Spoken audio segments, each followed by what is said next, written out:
내 아들 근처에 얼썩만 해봐라. 네 논목을 이 손으로 비틀어 놓을 테니.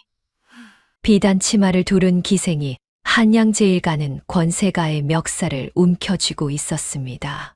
12해 전 그 여인은 핏덩이 아들을 첫 남편에게 남겨두고 기방으로 끌려갔지요. 사람들은 자식을 버린 매정한 어미라 손가락질했습니다. 그런데 자식을 버렸다는 이 여인의 장롱 속엔 해마다 한 벌씩 늘어난 아이옷 12벌이 개켜 있었습니다. 과연 이 여인에게는 어떤 사연이 숨어 있었을까요? 구독과 좋아요를 눌러주세요. 계신 곳으로 좋은 이야기와 함께 행운을 보내드리겠습니다. 옛날 옛적 한양 땅에 매향루라는 이름난 기방이 하나 있었습니다. 한양에서도 손꼽히는 큰 기방으로 권세가와 부자들만 드나드는 곳이었지요. 그 매향루에 월하라는 명기가 있었습니다. 가야금 줄을 튕기면 새가 울음을 멈추고 붓을 들어 난을 치면 그 향이 방 안에 퍼진다는 여인이었지요. 어느 봄밤이었습니다. 매향루 너른 방에 한양에 한다 하는 사내들이 모여 앉았지요. 비단옷을 차려입은 양반들이며 배가 불룩한 부자 상인들이며 그들은 저마다 월하의 눈길 한 번을 얻으려 안달이 나 있었습니다. 월하, 내 오늘 자네에게 줄 선물을 가져왔네. 이 옥놀이개를 보게 청나라에서 들여온 귀한 것이야. 에이, 그깟 놀이개가 다 무엇이오. 월하, 내가 자네에게 논열맞이기를 떼어주리다. 어떤가? 사내들이 앞다투어 재물을 내놓았습니다. 그러나 월하는 그저 옅은 미소만 지을 뿐 누구에게도 곁을 주지 않았지요. 그 도도한 자태의 사내들은 더욱 애가 탔습니다. 닿을 수 없는 것일수록 더 탐나는 법이니까요. 그런데 그 화려한 자리에서 월하의 눈길은 엉뚱한 곳을 향하고 있었습니다. 한쪽 구석에 앉은 한 사내, 기름진 얼굴에 처진 눈을 한 늙은 권세가였지요. 월하는 술을 따르고 웃음을 흘리면서도 그 사내만은 매서운 눈으로 살피고 있었습니다. 마치 먹잇감을 노리는 짐승처럼 말이지요. 그 사내가 바로 조판서 조경문이었습니다. 겉으로 보기에 월하는 그 권세가의 비위를 맞추는 일개 기생이었습니다. 그러나 그 속은 아무도 알지 못했지요. 화려한 비단옷 아래 월하의 가슴에는 십수년 묵은 한이 칼처럼 박혀 있었습니다. 그리고 그 한의 끝에 바로 저 조경문이라는 자가 있었던 것이지요. 연회가 파하고 사내들이 하나둘 돌아가자 월하는 홀로 방에 남았습니다. 화장을 지우고 비단옷을 벗으니 화려하던 명기는 사라지고 지친 한 여인만 남았지요. 월하는 등잔불 아래 앉아 장롱 깊은 곳에서 무언가를 꺼냈습니다. 곱게 개켜진 사내 아이의 저고리였지요. 월하는 그 옷을 가슴에 안고 오래도록 어루만졌습니다. 세상 사람들은 이 여인을 월하라 불렀습니다. 한양 장안에서 그 이름을 모르는 사내가 없었지요. 그러나 이 여인에게 본래의 이름이 따로 있다는 것을 아는 이는 거의 없었습니다. 윤소정. 12해 전까지 여인은 그 이름으로 불렸습니다. 4대 부가의 안주인으로 한 사내의 아내로 한 아이의 어미로 살았던 것이지요.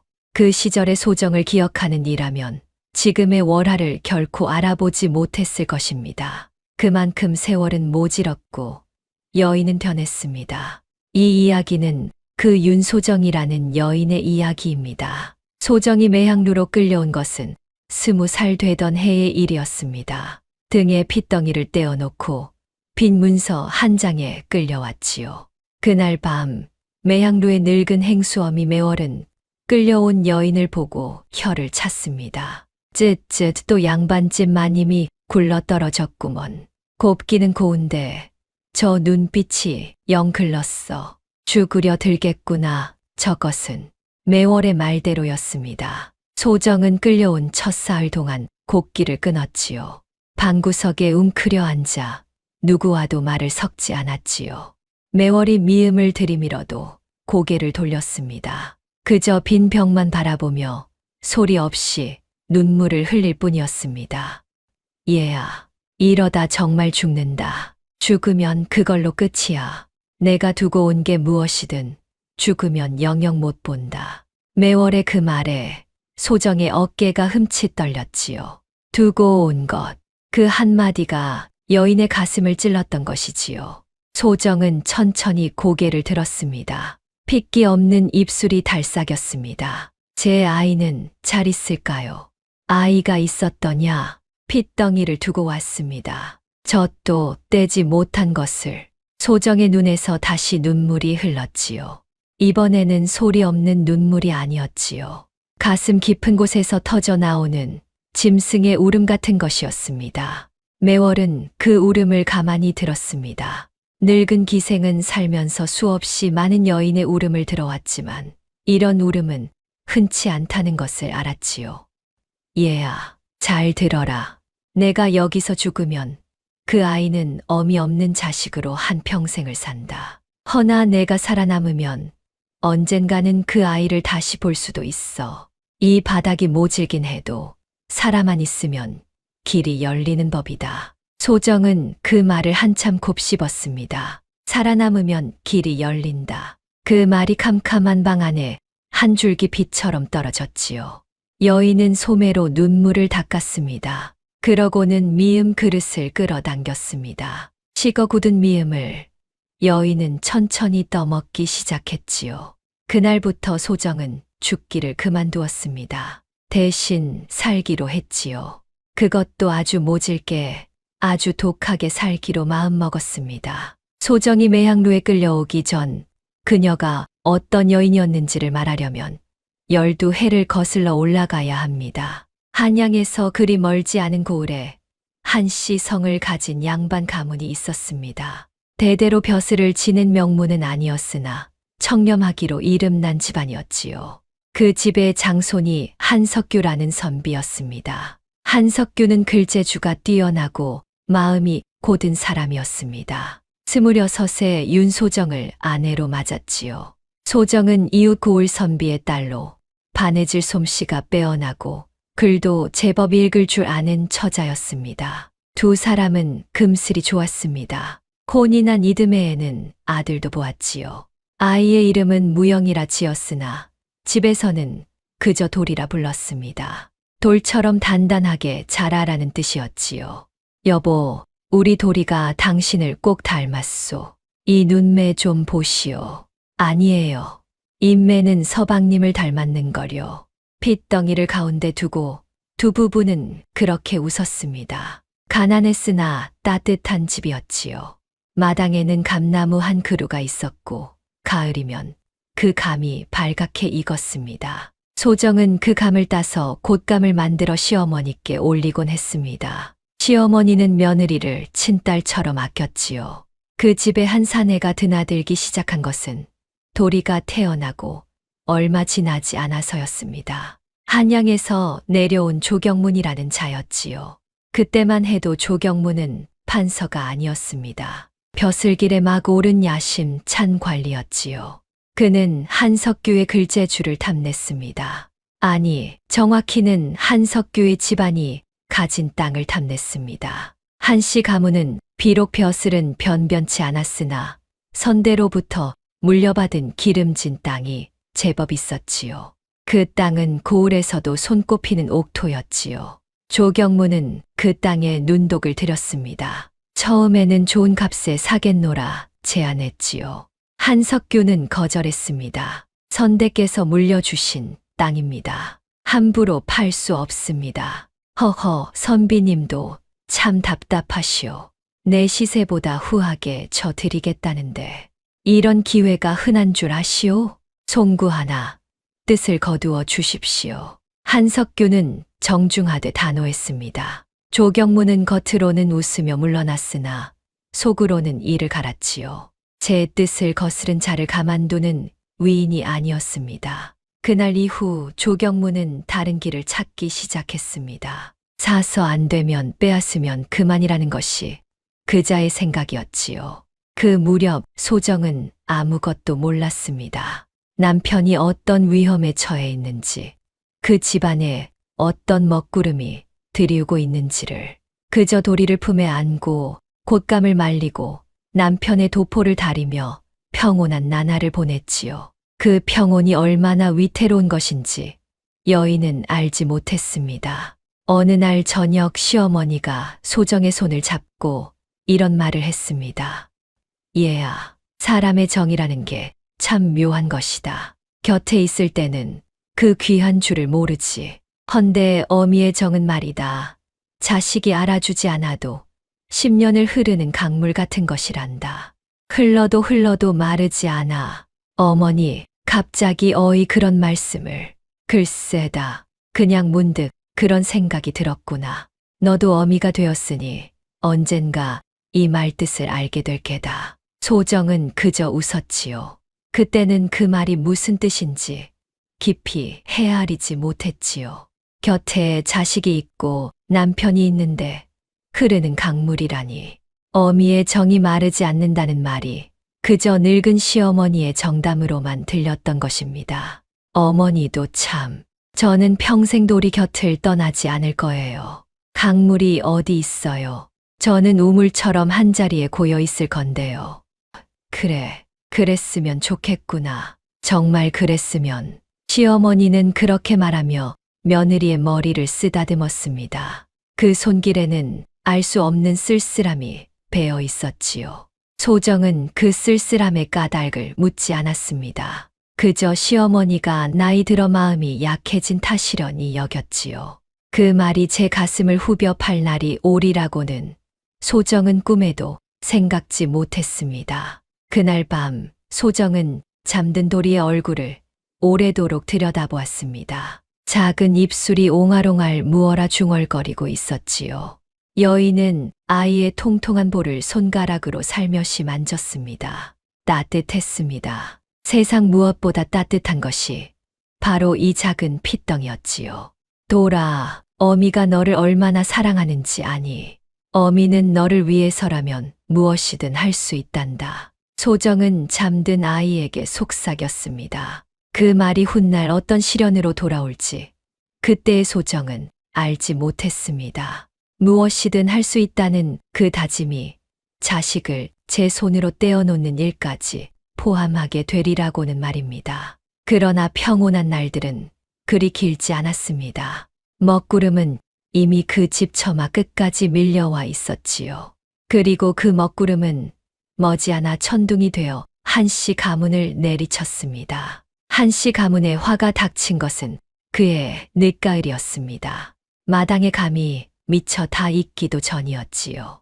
어느 날 새벽 관아의 포졸들이 들이닥쳤습니다.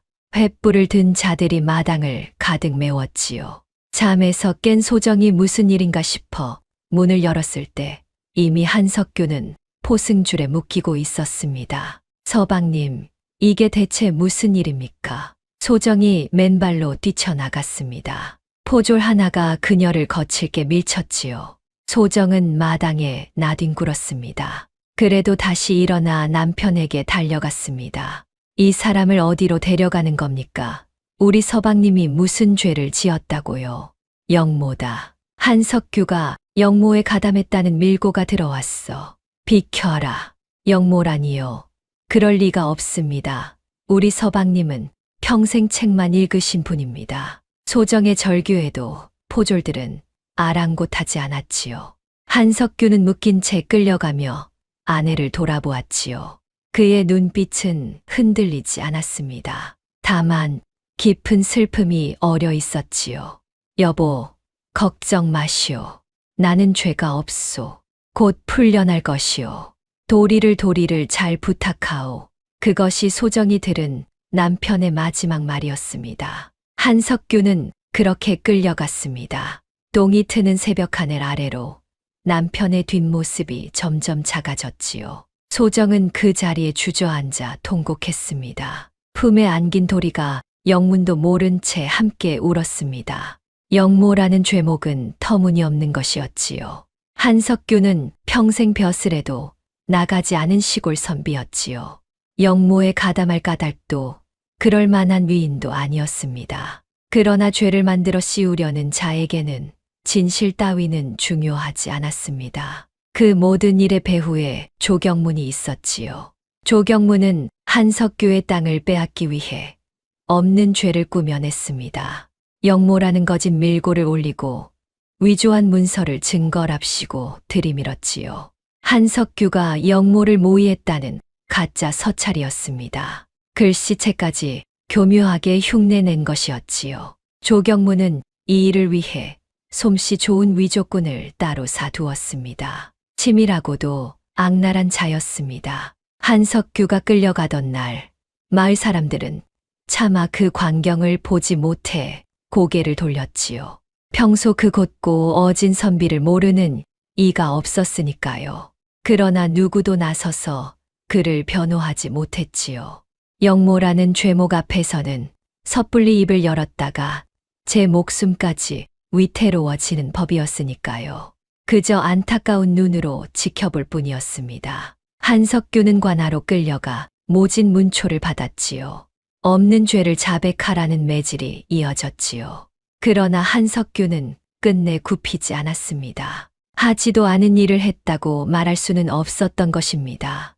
며칠 뒤 한석규는 영모 죄인으로 먼 섬에 유배되었습니다. 살아 돌아오기 어려운 절도였지요. 가장이 끌려가자 한씨 가문은 순식간에 무너졌습니다. 역적의 집안이라는 낙인이 찍혔지요. 그 많던 땅은 죄인의 재산이라 하여 관아에 몰수되었습니다. 그리고 그 땅은 얼마 지나지 않아 헐값에 조경문의 손으로 넘어갔습니다. 처음부터 그것이 조경문의 목적이었던 것입니다. 집안의 가산이 거덜나자 빚쟁이들이 몰려들었습니다.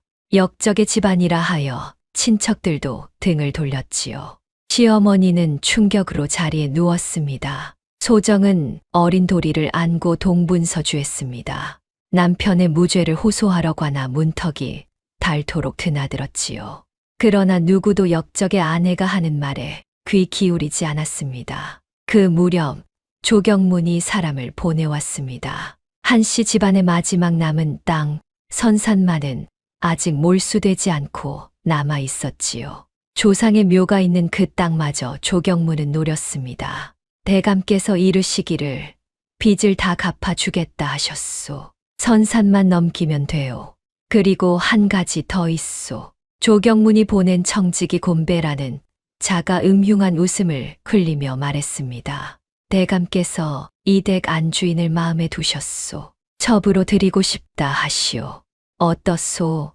첩으로 들어가면 빚도 갚고 이 집안도 살릴 수 있소. 나쁘지 않은 거래 아니오? 소정은 그 말에 치를 떨었지요. 제 남편을 모함하여 유배 보낸 자가 이제는 그 아내까지 탐낸다는 것이었지요. 소정은 단칼에 거절했습니다. 그런 더러운 말 다시는 입에 담지 마시오. 내 차라리 굶어 죽을지언정 그자의 첩이 되는 일은 없을 것이오. 곰배는 비웃으며 돌아갔습니다. 그러나 그것이 끝이 아니었지요. 조경문은 집요한 자였습니다. 제 뜻을 이루기 위해서라면 어떤 수단도 가리지 않았습니다. 소정이 순순히 응하지 않자 그는 더 악랄한 방법을 쓰기 시작했지요. 빚 문서가 갑자기 불어났습니다. 어디서 나타났는지 모를 빚쟁이들이 들이닥쳐 당장 빚을 갚으라며 행패를 부렸지요. 알고 보니 조경문이 한씨 집안의 빚을 모조리 사들인 것이었습니다. 이제 한씨 집안의 빚은 모두 조경문의 손아귀에 들어갔지요. 그는 그 빚을 무기로 소정을 옥죄었습니다. 갚든지 들어오든지 둘 중 하나를 택하라 하시오. 곰배가 다시 찾아와 그렇게 으름장을 놓았습니다. 소정은 막다른 길에 몰렸지요. 시어머니는 병들어 누웠고 도리는 아직 젖먹이었지요. 빚을 갚을 길은 없었습니다. 그렇다고 원수의 첩이 될 수도 없었습니다. 소정은 밤마다 잠을 이루지 못하고 고민했지요. 그러던 어느 날 소정은 곰배가 다른 자와 나누는 이야기를 우연히 엿듣게 되었습니다. 담장 너머에서 들려온 그 말은 소정의 피를 얼어붙게 했지요. 대감께서 아주 단단히 벼르고 계시네. 그 여편네가 끝까지 버티면 어찌하실 작정이라던가. 여편네야 어찌 되든 상관없지. 문제는 그 핏덩이 아닌가. 그 집 손이 끊겨야 땅이 온전히 대감 것이 되는 게야. 역적의 핏줄이 살아있으면 훗날 무슨 화근이 될지 모르니. 그럼 그 아이를? 쉿, 말 조심하게. 허나 대감 속내가 그렇다는 게지. 머자나 무슨 수가 나겠지. 소정은 담벼락에 몸을 붙인 채 숨을 죽였습니다. 온몸이 부들부들 떨렸지요. 저들이 노리는 것은 땅만이 아니었습니다. 제 아들 도리의 목숨까지 노리고 있었던 것입니다. 역적의 핏줄이라는 이유로 그 어린 것을 없애려 하고 있었지요. 소정은 그 밤 한숨도 잠을 이루지 못했습니다. 어찌해야 아이를 살릴 수 있을까? 그 생각만이 머릿속을 가득 채웠지요. 곁에서 새근새근 잠든 도리의 얼굴을 보며 소정은 소리 없이 눈물을 흘렸습니다. 이 작은 것을 어찌 지킬 것인가? 어미로서 무엇을 할 수 있단 말인가? 날이 밝자 소정은 병석에 누운 시어머니를 찾아갔습니다. 그러고는 그동안 있었던 일을 모두 털어놓았지요. 조경문의 음모와 아이를 노린다는 그 말까지. 시어머니는 며느리의 말을 듣고 한참을 말이 없었습니다. 그러다 마침내 깊은 한숨과 함께 입을 열었지요. 얘야, 내가 첩으로 들어가는 일은 내 죽어도 못 본다. 허나 도리는 살려야 한다. 무슨 수를 써서라도. 어머니, 저는 어찌해야 할지 모르겠습니다. 들어라, 소정아. 내가 이 집에 있으면 저들은 끝내 도리를 노릴 게다. 내가 곁에 있는 한 저들의 눈은 늘 이 집을 향할 테지. 허나 만약 내가 떠난다면. 시어머니의 말에 소정은 고개를 들었습니다. 떠난다니, 그게 무슨 말씀이신가? 시어머니는 떨리는 손으로 며느리의 손을 잡았습니다. 내가 저들의 손에 들어가면 저들의 눈은 너에게 쏠릴 게다. 그 틈에 도리는 내가 숨겨 키우마. 역적의 자식이 아니라 그저 평범한 아이로.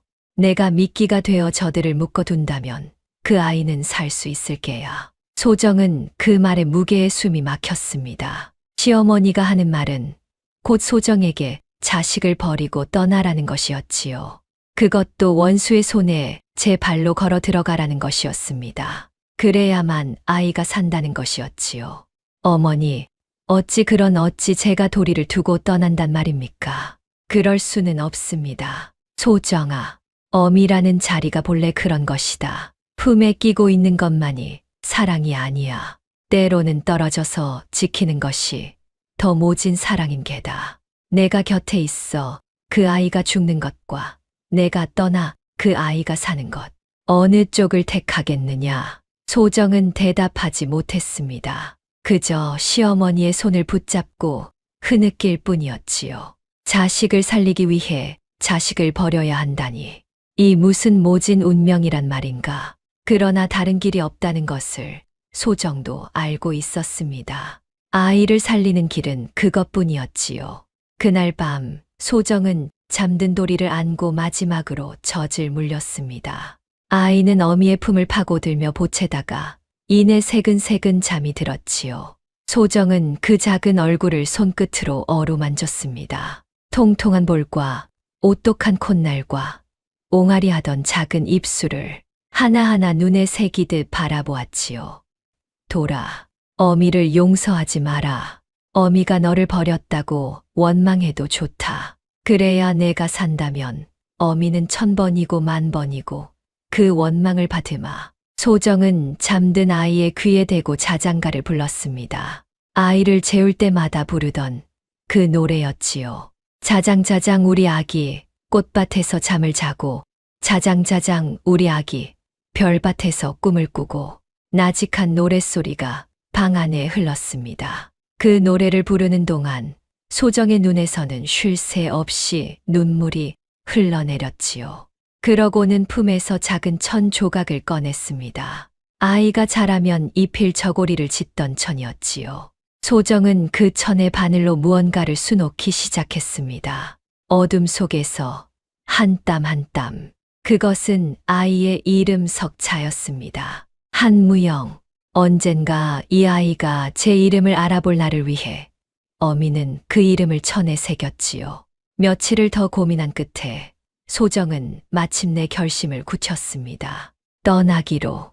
아이를 살리기 위해 자식을 두고 떠나기로. 세상이 자신을 매정한 어미라 욕할지라도 그것이 도리를 살리는 길이라면 기꺼이 그 욕을 뒤집어 쓰기로 했지요. 그것이 어미가 자식에게 줄 수 있는 마지막 사랑이라 믿었던 것입니다. 소정이 매향루로 끌려가던 날, 하늘은 잔뜩 흐려 있었습니다. 첫눈이 흩날리는 추운 날이었지요.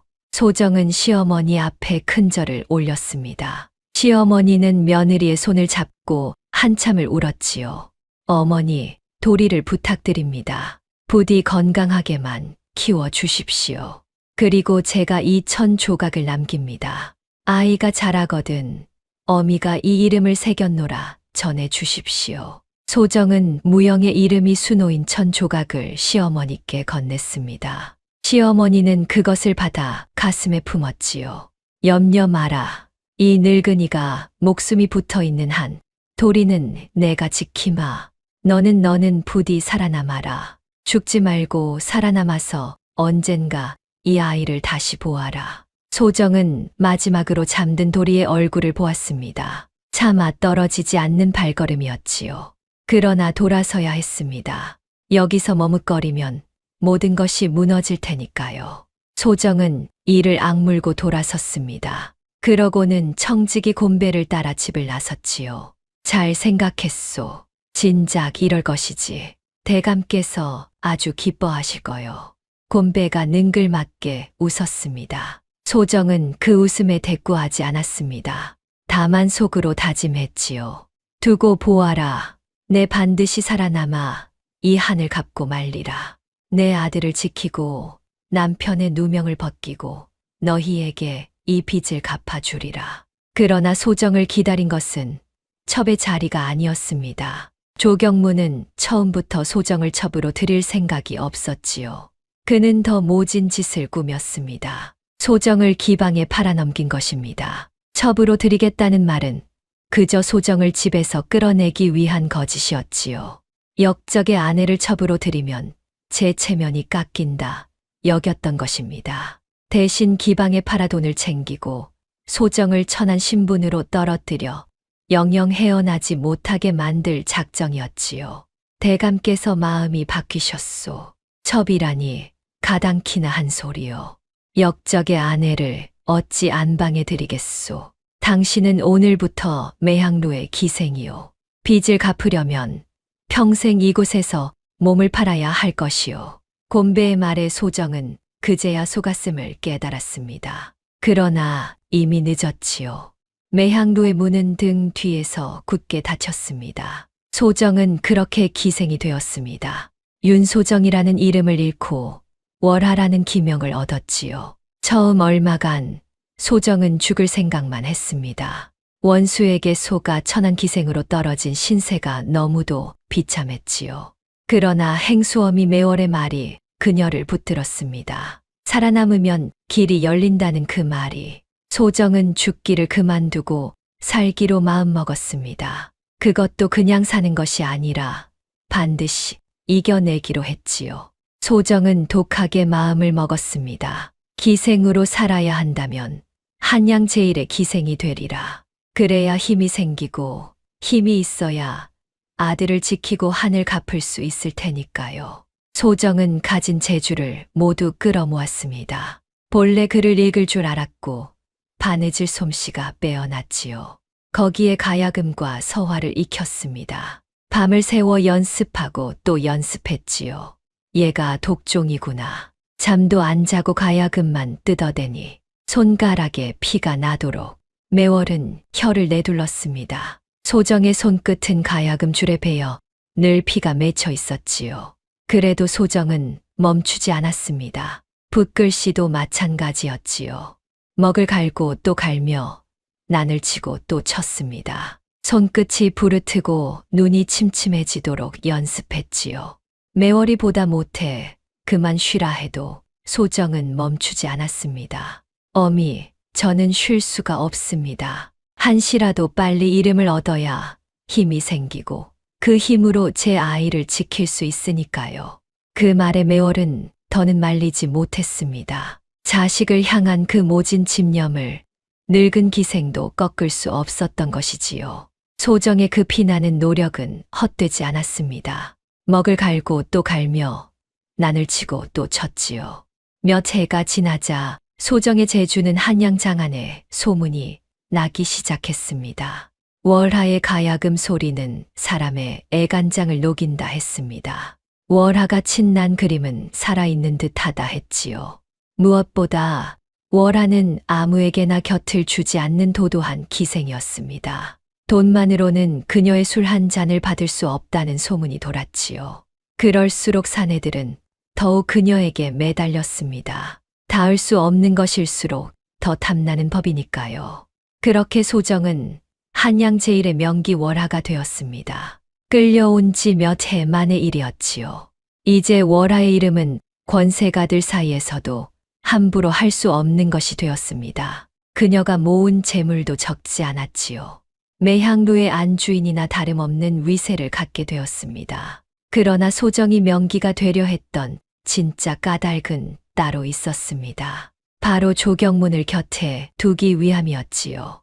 소정은 일부러 조경문에게 곁을 내주었습니다. 자신을 이 지경으로 만든 원수였지만 그 자를 곁에 두어야 그 속내를 살필 수 있었으니까요. 조경문은 어느새 판서의 자리에 올라 있었습니다. 한씨 가문의 땅을 발판으로 출세 가도를 달린 것이지요.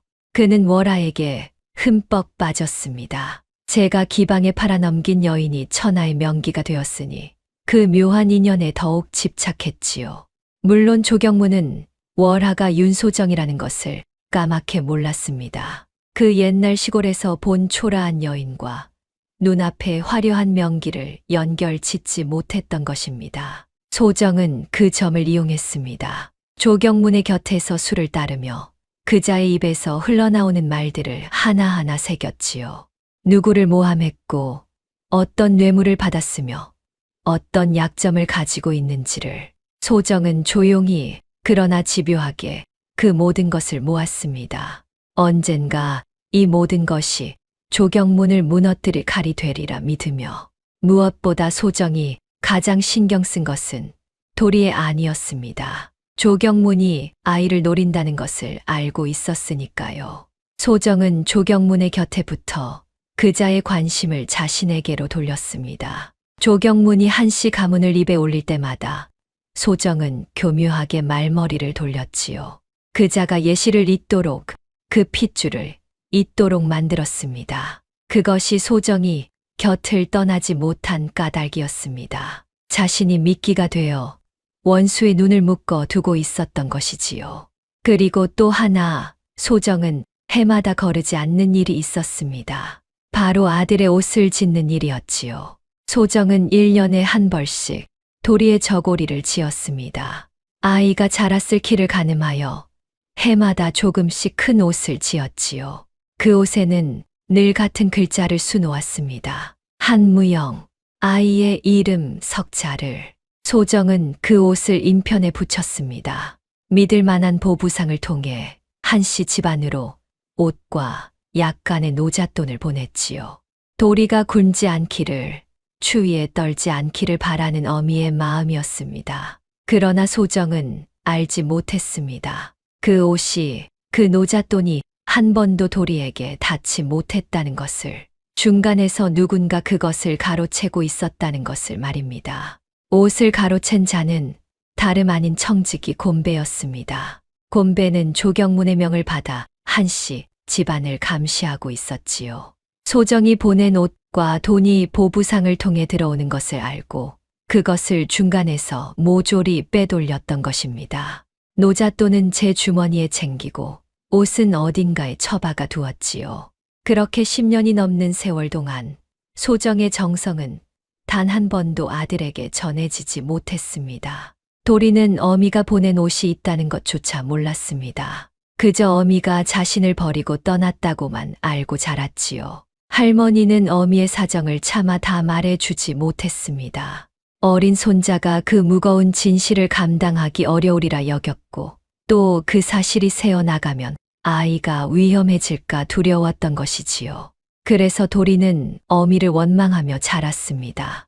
매정하게 자식을 버리고 떠난 어미라고. 세월은 흐르고 흘렀습니다. 그 사이 시어머니는 늙고 병들었지요. 가산이 거덜난 집안 살림은 늘 궁색했습니다. 그래도 시어머니는 손자만은 굶기지 않으려 애썼지요. 삭바느질로 푼 돈을 벌고 남의 집 일을 거들며 근근히 도리를 키웠습니다. 도리는 영민한 아이였습니다. 비록 가난한 집에서 자랐으나 글눈이 밝고 셈이 빨랐지요. 동네 서당의 훈장도 그 아이의 재주를 아까워했습니다. 그놈 참 아깝다. 저만한 재주를 가지고 저리 가난한 집에서 썩다니. 제 아비를 닮아 글재주가 비상한데 말이야. 훈장의 말에 도리는 입술을 깨물었습니다. 아비 이야기가 나올 때마다 가슴이 저렸지요. 역적의 자식이라는 손가락질을 받으며 자란 아이였습니다. 동무들은 그를 멀리했고 어른들은 혀를 찼지요. 어미는 자신을 버렸고 아비는 역적이 되어 먼 섬으로 끌려갔다 했습니다. 어린 도리가 짊어지기에는 너무도 무거운 짐이었지요. 할머니, 저는 왜 어미가 없어요? 다른 애들은 다 어미가 있는데. 어린 도리가 그렇게 물을 때마다 시어머니는 가슴이 무너졌습니다. 차마 진실을 말할 수 없어 그저 아이를 끌어안을 뿐이었지요. 돌아, 내 어미는 사정이 있었단다. 내가 크면 다 알게 될 게다. 지금은 그저 할미 말을 믿어라. 내 어미는 너를 버린 게 아니야. 거짓말. 버린 게 아니면 왜 안 와요? 왜 한 번도 안 와요? 도리는 그렇게 말하며 돌아섰습니다. 어린 마음에 어미에 대한 원망이 깊이 박혀 있었지요. 시어머니는 그런 손자의 뒷모습을 바라보며 남몰래 눈물을 훔쳤습니다. 며느리가 남기고 간 그 천 조각을 시어머니는 장롱 깊이 간직하고 있었지요. 언젠가 도리가 다 자라면 그때 모든 것을 말해주리라 다짐하면서 말입니다. 그러나 시어머니에게는 그 언젠가가 쉬이 오지 않았습니다. 세월은 무심히 흐르고 진실은 장롱 속에 묻힌 채 먼지만 쌓여갔지요. 한편 매향루의 월화는 해마다 한 벌씩 지은 옷이 아들에게 닿지 못하는 줄도 모른 채 그저 묵묵히 바늘을 들었습니다. 밤이 깊으면 등잔 아래 앉아 아이의 키를 가늠하며 저고리를 지었지요. 올해는 이만큼 자랐겠구나. 내년에는 또 이만큼 크겠지. 얼굴 한 번 보지 못한 아들의 모습을 어미는 바느질로 그렸습니다. 그리고 그 진실이 세상 밖으로 나오기까지는 아직 더 모진 시련들이 남아 있었습니다. 도리가 12살이 되던 해였습니다. 그해 봄, 한씨 집안에 또 한 번의 시련이 닥쳤지요. 병석에 누워있던 시어머니의 병이 깊어진 것입니다. 늙은 몸에 그동안의 고생이 쌓여 이제는 자리에서 일어나기조차 힘들어졌지요. 도리는 할머니의 병구안을 하느라 서당도 가지 못했습니다. 약 한 첩 제대로 쓸 형편이 못 되어 그저 죽을 끓여 올리는 것이 전부였지요. 할머니, 죽 좀 드세요. 조금이라도 드셔야 기운을 차리시죠. 도라 이 할미는 이제 글렀다. 그저 내가 걱정이구나. 이 어린 너를 두고 어찌 눈을 감을꼬. 그런 말씀 마세요. 할머니는 오래오래 사실 거예요. 제가 얼른 커서 할머니 호강시켜 드릴게요. 도리는 애써 웃으며 말했습니다. 그러나 그 어린 가슴은 두려움으로 가득했지요. 어미는 떠났고 아비는 먼 섬에 있고 이제 하나 남은 할머니마저 떠나려 하니 이 세상에 홀로 남겨질 것만 같은 두려움이었습니다. 도리는 밤마다 할머니의 야윈 손을 주무르며 빌었습니다. 부디 할머니만은 데려가지 말아 달라고. 그러나 하늘은 어린 손자의 그 간절한 비름을 들어주지 않았지요. 그러던 어느 날 밤이었습니다. 시어머니가 도리를 가까이 불렀습니다. 그러고는 떨리는 손으로 장롱을 가리켰지요. 돌아 저 장롱 깊은 곳에 보자기 하나가 있을 게다. 그것을 꺼내 오너라. 도리는 영문도 모른 채 장롱을 뒤졌습니다. 과연 깊은 곳에 낡은 보자기 하나가 있었지요. 도리가 그것을 풀자 안에서 작은 천 조각이 나왔습니다. 빛바랜 천이었지요. 그 천에는 글자가 수놓아져 있었습니다. 한무영, 도리의 이름 석자였지요. 할머니, 뭐예요? 제 이름이, 그것은 내 어미가 남긴 것이다. 너를 두고 떠나던 날, 내 어미가 직접 수놓은 것이야. 언젠가 내가 크면 전해주라 하였지. 도리의 손이 떨렸습니다. 어미가 남긴 것이라니. 평생 자신을 버린 매정한 어미라 여겼는데 그 어미가 떠나는 날 제 이름을 천에 새겼다니. 도리는 그 천 조각을 멍하니 바라보았습니다. 돌아, 들어라. 내 어미는 너를 버린 게 아니다. 너를 살리기 위해 떠난 것이야. 그때 우리 집안은 한 권세가의 모함을 받아 풍비박산이 났지. 그자가 우리 땅을 빼앗으려 내 아비를 역적으로 몰았다. 그리고 너까지 노렸어. 역적의 핏줄을 없애려 했지. 그게 무슨 말씀이세요? 저를 노렸다니요.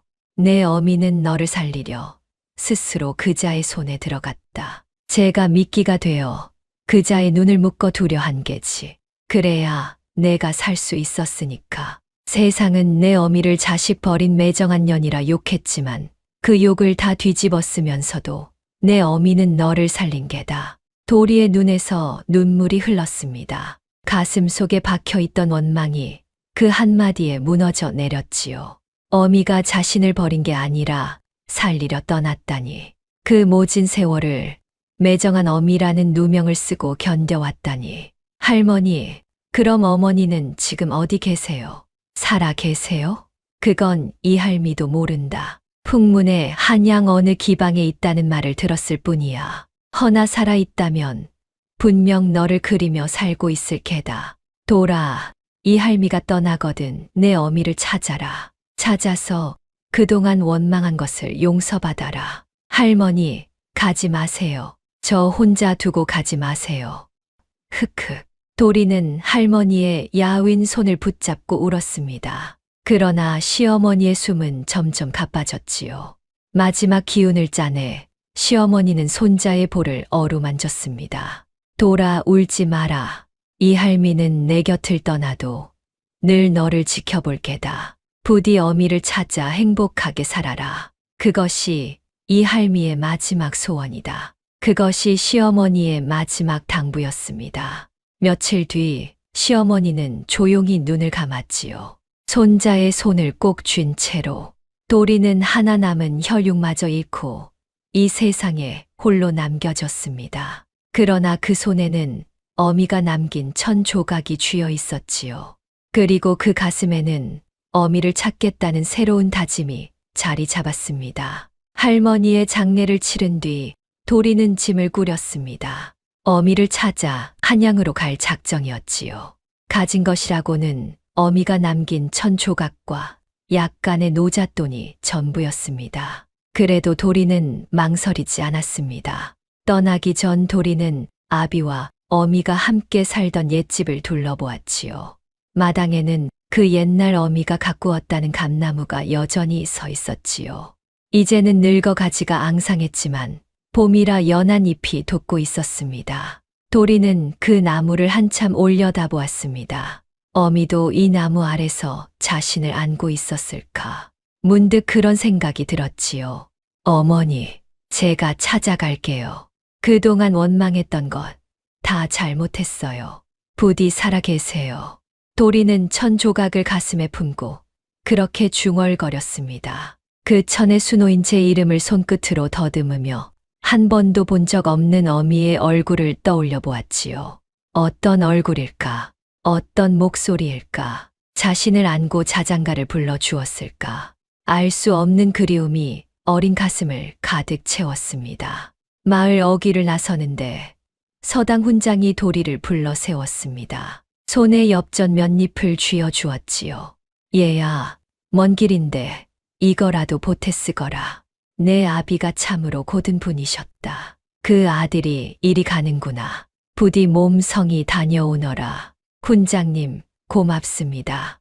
이 은혜 잊지 않겠습니다. 도리는 깊이 절을 올렸습니다. 훈장은 그 어린 등을 한참 바라보다가 끝내 소매자락으로 눈가를 훔쳤지요.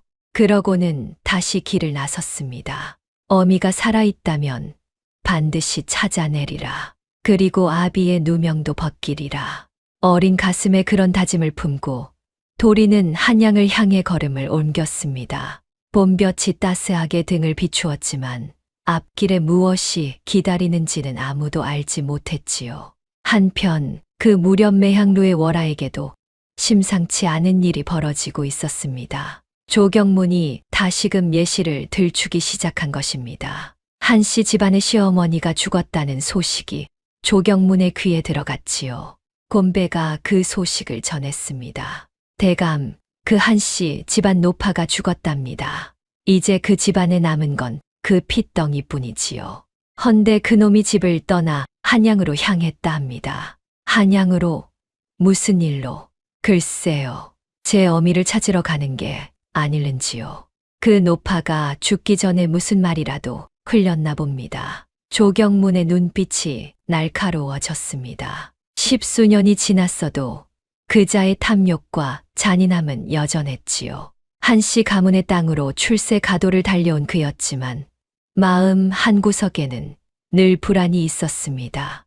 혹여 그 예실이 들통나 빼앗은 땅을 도로 토해 내게 될까 하는 불안이었지요.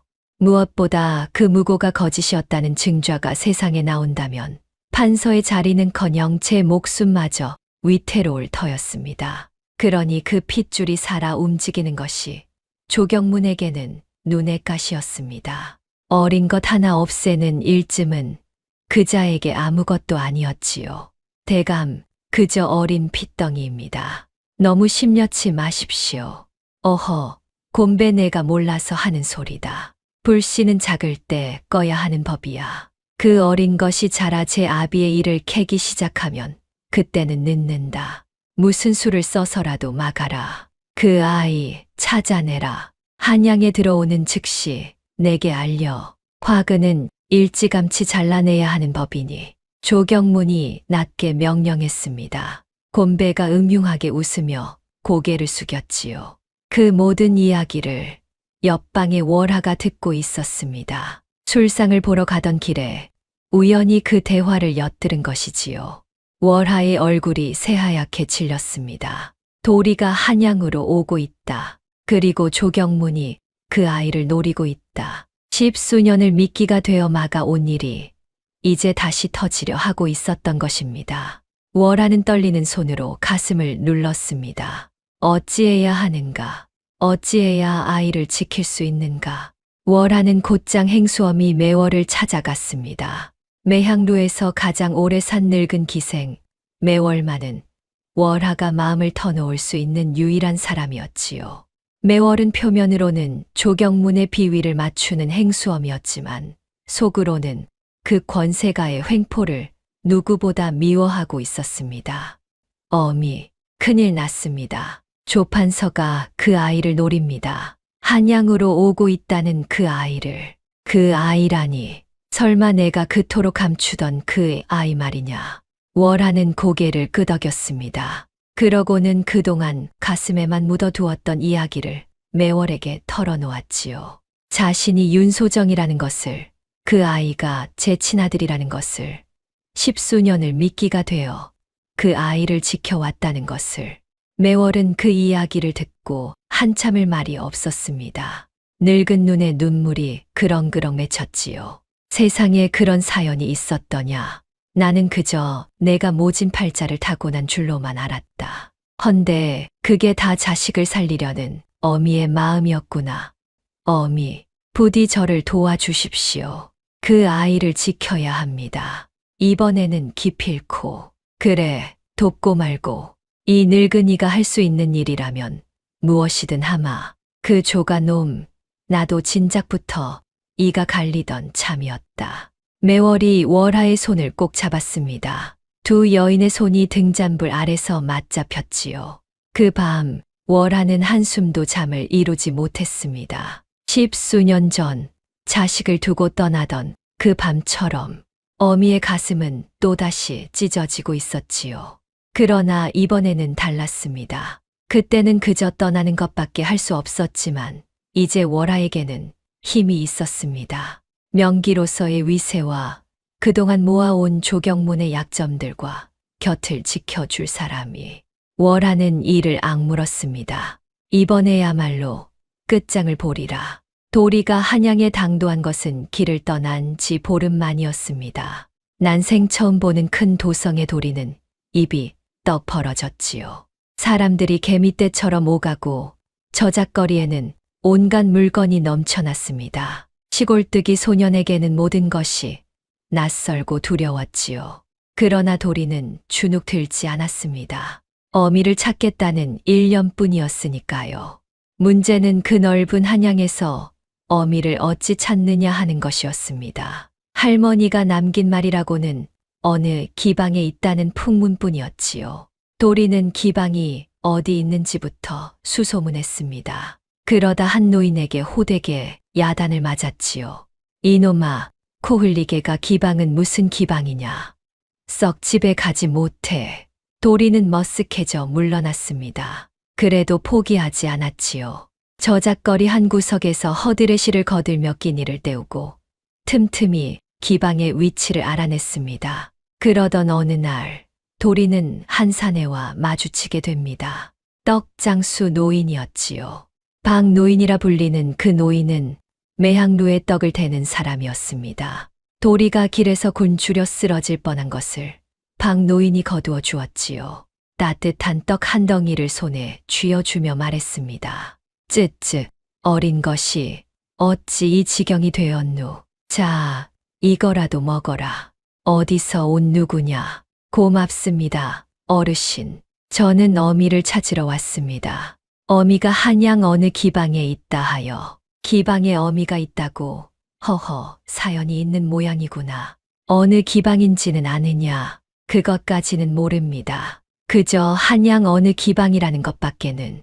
박노인은 딱한 표정으로 도리를 바라보았습니다. 그러고는 무슨 생각이 들었는지 도리를 자기 곁에 두기로 했지요.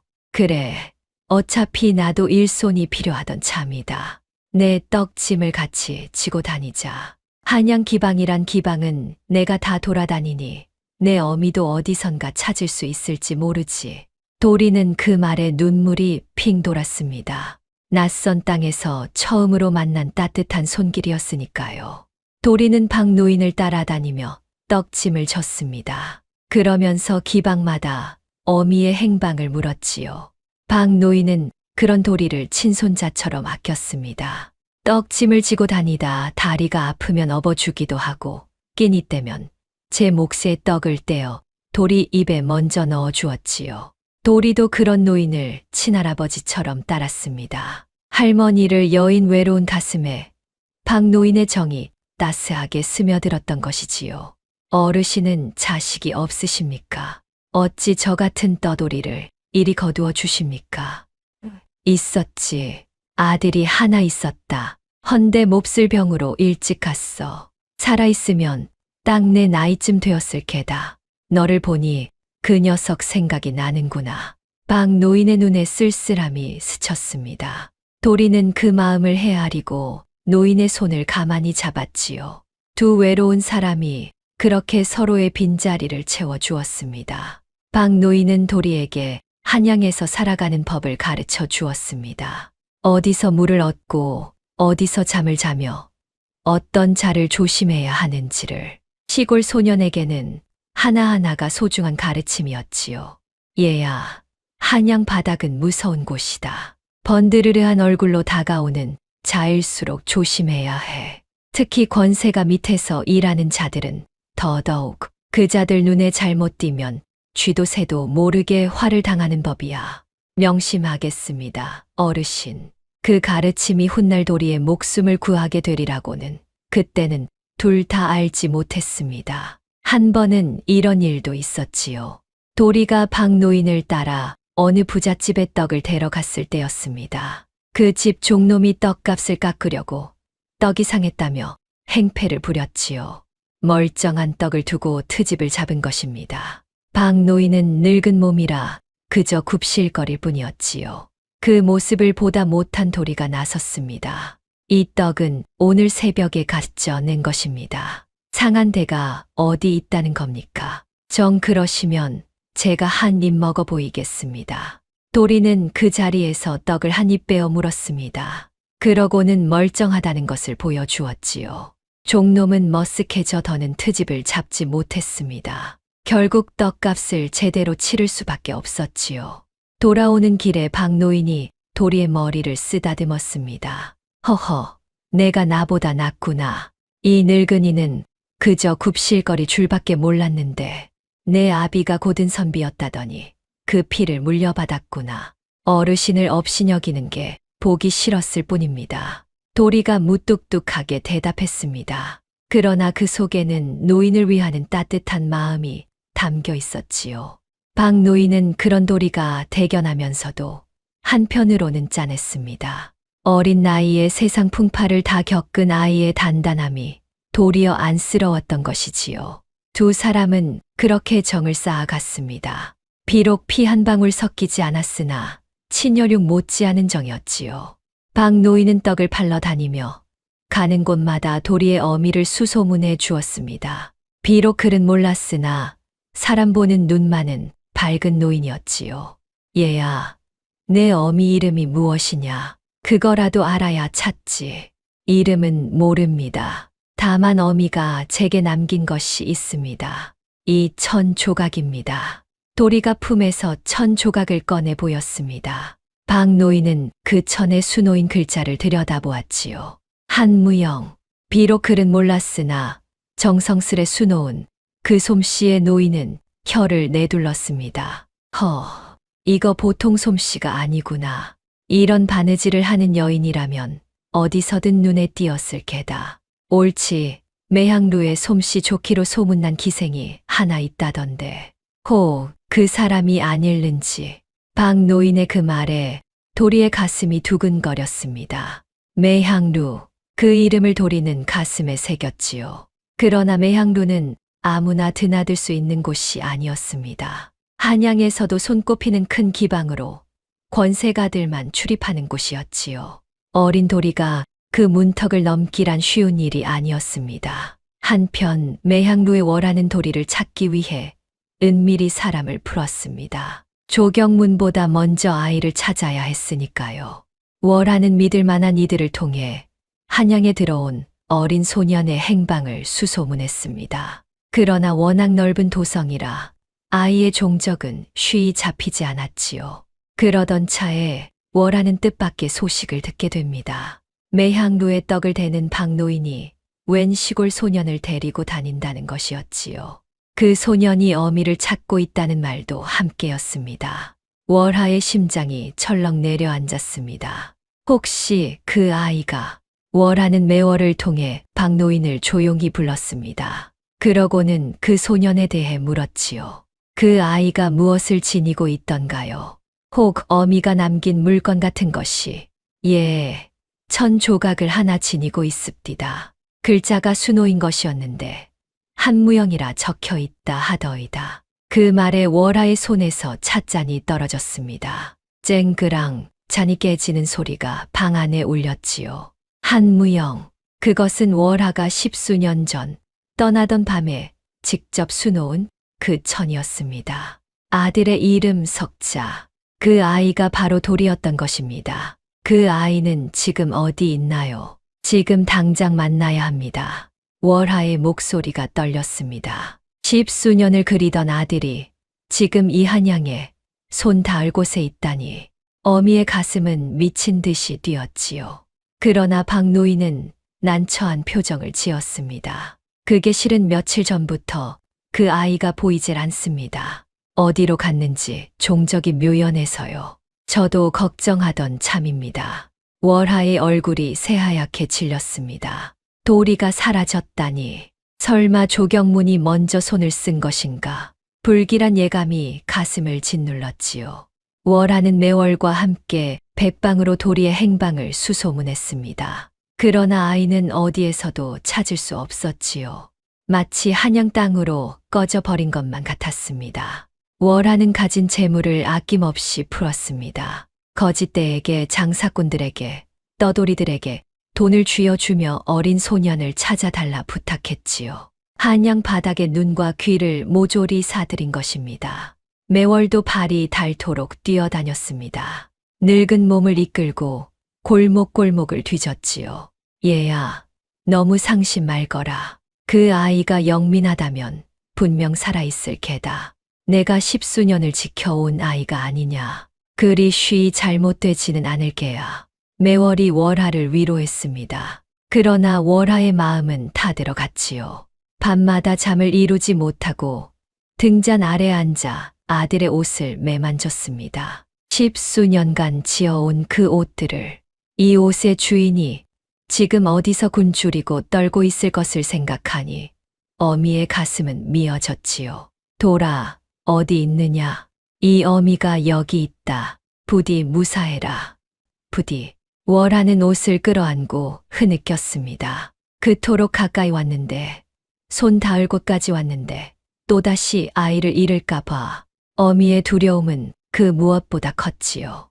사실 도리는 곰배의 부하들에게 쫓기고 있었습니다. 조경문이 풀어놓은 자들이 한양에 들어온 시골 소년을 찾아 헤매던 끝에 도리의 자취를 발견한 것이지요. 그날의 일은 이러했습니다. 도리가 박노인의 떡짐을 지고 저작거리를 지나는데 험상궂은 산에 둘이 다가왔지요.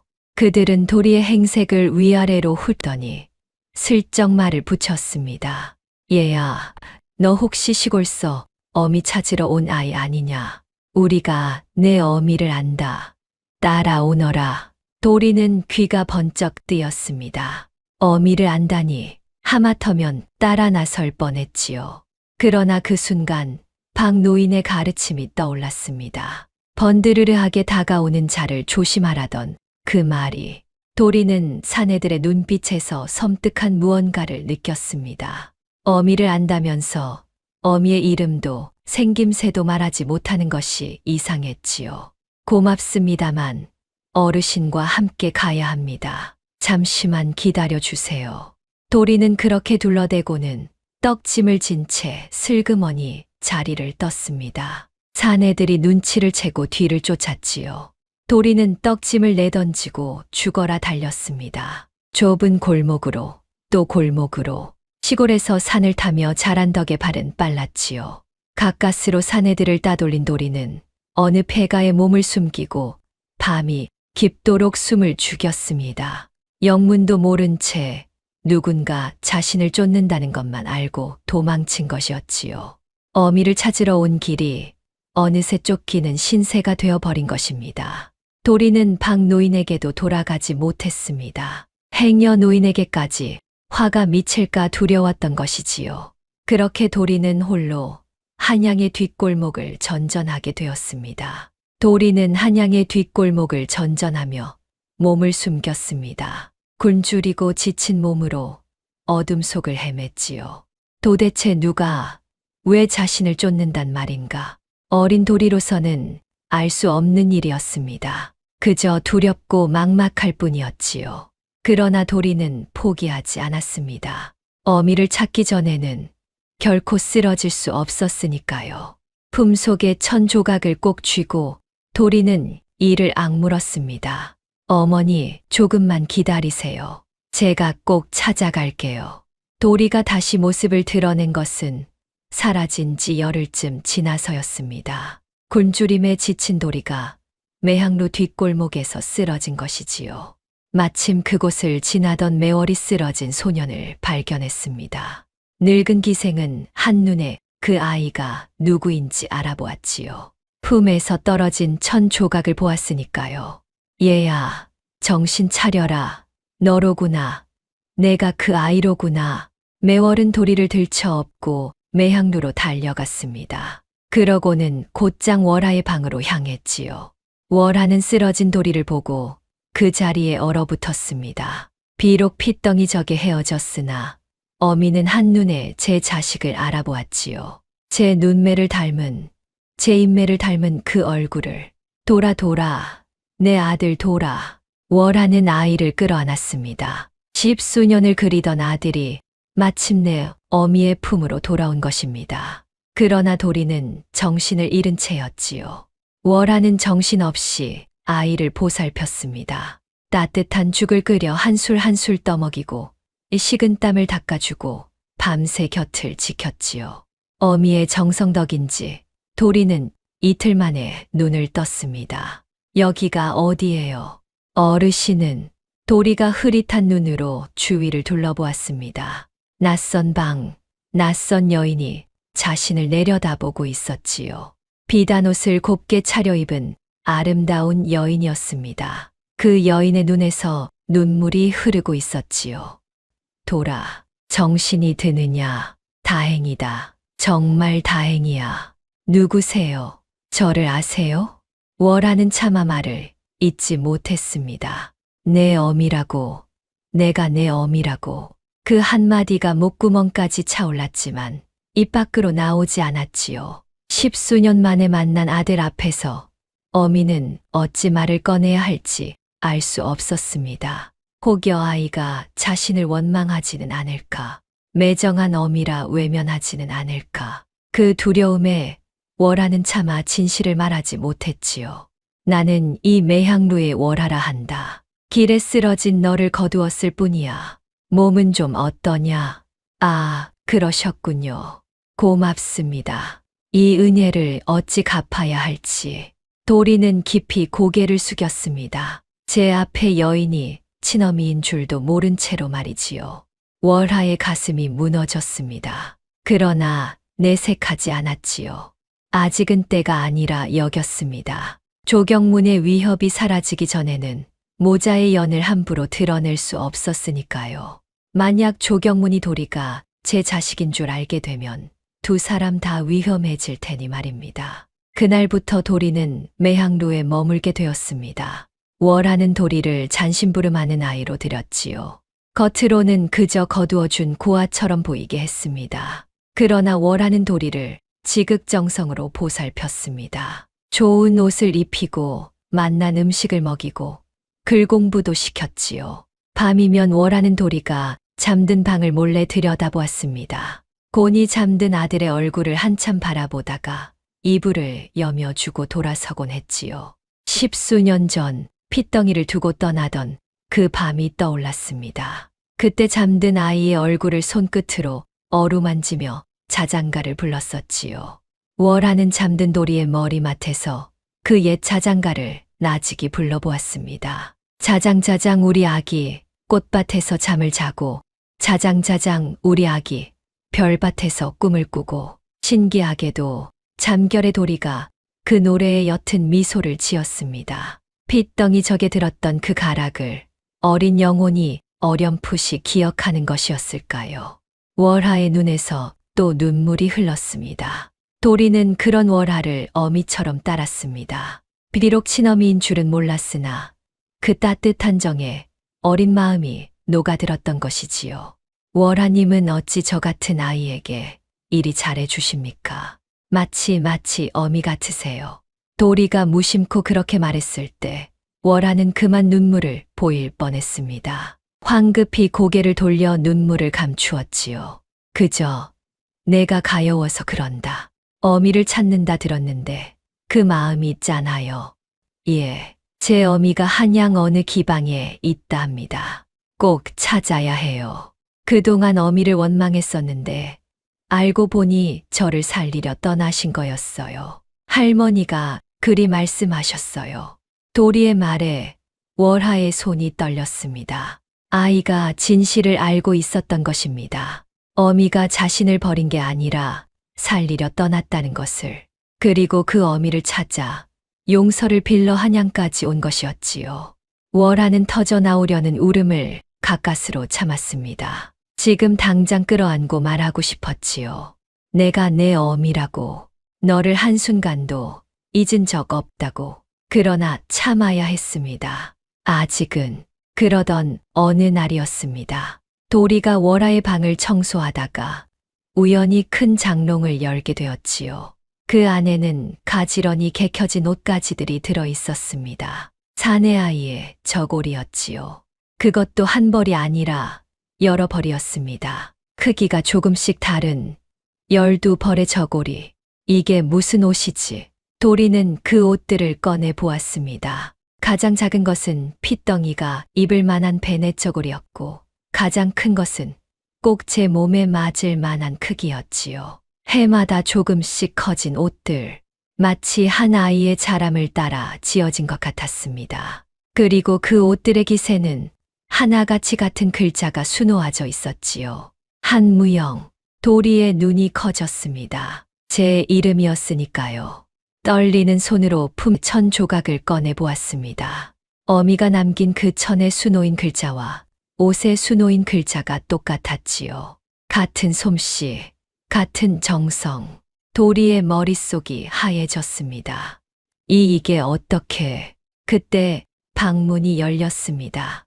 월하가 들어선 것이지요. 장롱 앞에 앉아 옷을 끌어안고 있는 도리를 보고 월하는 그 자리에 멈춰 섰습니다. 두 사람의 눈이 마주쳤지요. 도리의 눈에는 눈물이 그렁그렁 맺혀 있었습니다. 월하니만이 혹시 당신이... 도리의 목소리가 떨렸습니다. 월하는 더 이상 참을 수 없었지요. 10수년을 가슴에 묻어둔 그 말이 마침내 터져 나왔습니다.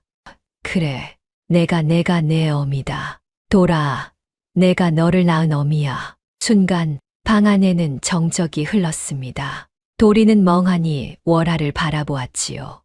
어미, 평생 그리던 어미가 지금 제 눈앞에 있었던 것입니다. 그토록 원망했던, 그러나 실은 자신을 살리려 떠났던 그 어미가.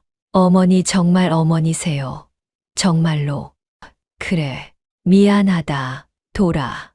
너를 두고 떠나서 그 모진 세월을 너 혼자 견디게 해서 이 어미를 원망해도 좋다. 다만 한 번만 너를 안아보자. 도리는 와락 월하의 품으로 뛰어들었습니다. 모자는 부둥켜 안고 울었지요. 10수년의 그리움이, 10수년의 한이 그 눈물에 녹아내렸습니다. 곁에서 지켜보던 매월도 소매자락으로 눈물을 훔쳤지요. 어머니, 저는 어머니가 저를 버린 줄 알았어요. 그래서 원망했어요. 죄송해요, 어머니. 아니다, 아니야. 내가 원망하는 게 당연하지. 이 어미가 죄인이다. 그래도 돌아, 이거 하나만은 알아다오. 어미는 너를 단 하루도 잊은 적이 없다. 해마다 내 옷을 지으며 내가 이만큼 컸겠구나, 저만큼 컸겠구나 하며 너를 그렸단다. 월하는 장롱의 옷들을 가리켰습니다. 12벌의 저고리, 그것은 어미가 10수년간 한 해도 거르지 않고 지은 사랑의 증표였지요. 비록 단 한 벌도 아들에게 닿지 못했지만 어미의 정성만은 그 옷마다 고스란히 배어 있었습니다. 도리는 그 옷들을 끌어안고 또 울었습니다. 어머니가 해마다 제 옷을 지으셨군요. 저는 그것도 모르고 이제라도 알았으니 되었다. 이제 우리 다시는 헤어지지 말자. 이 어미가 너를 지키마. 무슨 일이 있어도. 이튿날 아침 월하는 손수 밥상을 차렸지요. 명기로 살며 손에 물 한 방울 묻히지 않던 여인이 아들을 위해 부엌에 든 것이지요. 서툰 솜씨였으나 그 정성만은 가득했습니다. 따뜻한 쌀밥에 미역국, 그리고 도리가 좋아할 만한 반찬들을 정성껏 차렸지요. 돌아, 어서 먹어라. 어미가 차린 첫 밥상이다. 입에 맞을지 모르겠구나. 도리는 그 밥상을 보고 눈물을 글썽였습니다. 평생 어미가 차린 밥을 먹어본 적이 없었으니까요. 도리는 한술 한술 천천히 떠먹었지요. 그 맛을 가슴에 새기듯이 말입니다. 맛있어요, 어머니. 세상에서 제일 맛있어요. 그래? 많이 먹어라. 그동안 못 먹인 것까지 이제 다 먹여주마. 월하는 아들이 밥 먹는 모습을 흐뭇하게 바라보았습니다. 그 사소한 광경이 어미에게는 10수년을 그리던 꿈이었지요. 자식에게 따뜻한 밥 한 끼 먹이는 것. 그 평범한 일이 월하에게는 세상 무엇보다 귀한 것이었습니다. 그날 밤 모자는 오래도록 이야기를 나누었지요. 10수년간 쌓인 사연들을 한이며 그리움이며 모두 풀어놓았지요. 도리는 할머니가 돌아가신 일을 전했고 월하는 가슴을 치며 울었습니다. 며느리의 도리도 하지 못하고 시어머니를 떠나보냈으니 그 한이 오죽했겠습니까? 어머니, 그런데 저를 쫓던 자들은 누구예요? 한양에 와서 험상궂은 사내들이 자꾸 저를 쫓았어요. 월하의 표정이 굳었습니다. 마침내 그 이야기를 해야 할 때가 온 것이지요. 월하는 도리에게 모든 것을 들려주었습니다. 조경문이라는 권세가가 한씨 가문의 땅을 빼앗으려 아비를 역적으로 몰았다는 것을, 그리고 그자가 역적의 핏줄을 없애려 도리를 노린다는 것을. 도리는 주먹을 꽉 쥐었습니다. 어린 얼굴에 분노가 차올랐지요. 그자가 아버지를 그리 만들었군요. 그리고 저까지 죽이려 했고요. 그래, 허나 돌아, 함부로 나서서는 안 된다. 그자는 천하의 권세가야. 섣불리 맞섰다가는 너도 나도 목숨을 잃는다. 이 어미가 그동안 그자의 약점을 모아왔다. 때를 기다려 한 번에 무너뜨려야 해. 약점이라니요. 그자가 내 아비를 모함할 때 쓴 위조 문서. 그 증거를 손에 넣으면 그자의 죄를 밝힐 수 있다. 이 어미가 십수년을 그자 곁에 붙어 있던 까닭이 바로 그것이야. 조금만 더 기다리자. 월하가 도리의 손을 꼭 잡았습니다. 모자의 눈빛에 같은 다짐이 어렸지요. 아비의 누명을 벗기고 빼앗긴 것을 되찾고 원수를 심판하리라는 다짐이. 그러나 그 길이 결코 쉽지 않으리라는 것을 두 사람은 알고 있었습니다. 모자의 상봉은 그렇게 이루어졌습니다. 그러나 기쁨도 잠시 두 사람 앞에는 아직 넘어야 할 산이 남아 있었지요. 바로 조경문이라는 거대한 벽이었습니다. 그자가 살아있는 한 모자의 평안은 없었으니까요. 그리고 조경문은 머지않아 도리가 매향루에 있다는 것을 알아채게 됩니다. 조경문이 도리의 행방을 알아챈 것은 곤배의 끈질긴 탐문 덕이었습니다. 매향루를 드나드는 자들을 매수하여 그곳에 웬 시골 소년이 머물고 있다는 것을 알아낸 것이지요. 곤배는 그 소식을 조경문에게 전했습니다. 대감, 그 한씨 핏줄이 글쎄 매향루에 숨어 있었습니다. 월하가 거두었다는군요. 월하가, 어찌 월하가 그 아이를. 조경문의 눈빛이 번뜩였습니다. 월하가 그 아이를 거두었다는 것이 영 마음에 걸렸지요. 단순히 가여워서 거두었다기엔 무언가 석연찮은 구석이 있었습니다. 평소 도도하기 그지없는 월하가 어찌 한낱 떠돌이 소년을 곁에 둔단 말인가. 조경문은 그 점이 자꾸만 걸렸습니다. 대감 혹 월하가 그 아이와 무슨 연이 있는 게 아닐는지요. 제가 알아본 바 월하도 본래 시골 양반집 여인이었다 합니다. 빚에 몰려 기방에 팔려왔다고. 곤배의 말에 조경문의 머릿속에 한 가지 의심이 스쳤습니다. 설마 월하가 그 한씨 집안의 여인이란 말인가. 십수년 전 제가 기방에 팔아넘긴 그 여인이. 조경문은 그 의심을 떨치려 했으나 한 번 든 의심은 쉬이 가시지 않았지요. 곤배야, 그 아이와 월하 둘을 잘 살펴라. 만약 둘이 모자지간이라면 이거 아주 재미있는 일이 되겠구나. 조경문의 입가에 음흉한 미소가 번졌습니다. 만약 월하가 그 한씨 여인이고 그 아이가 모자지간이라면 두 사람을 한꺼번에 처리할 수 있을 터였지요.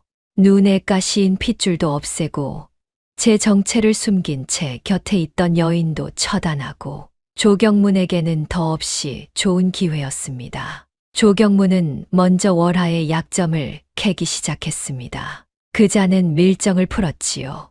매향루의 어린 기생 하나를 매수하여 월하의 일거수일투족을 감시하게 했습니다. 그 어린 기생은 푼돈에 눈이 멀어 월하가 누구를 만나고 무엇을 하는지 낱낱이 조경문에게 일러 바쳤지요. 대감, 월하가 요즘 그 시골 아이를 끼고 산답니다. 밤이면 그 아이에게 글을 가르치고 손수 옷을 지어 입힌다는군요. 친자식처럼 말입니다. 친자식처럼이라.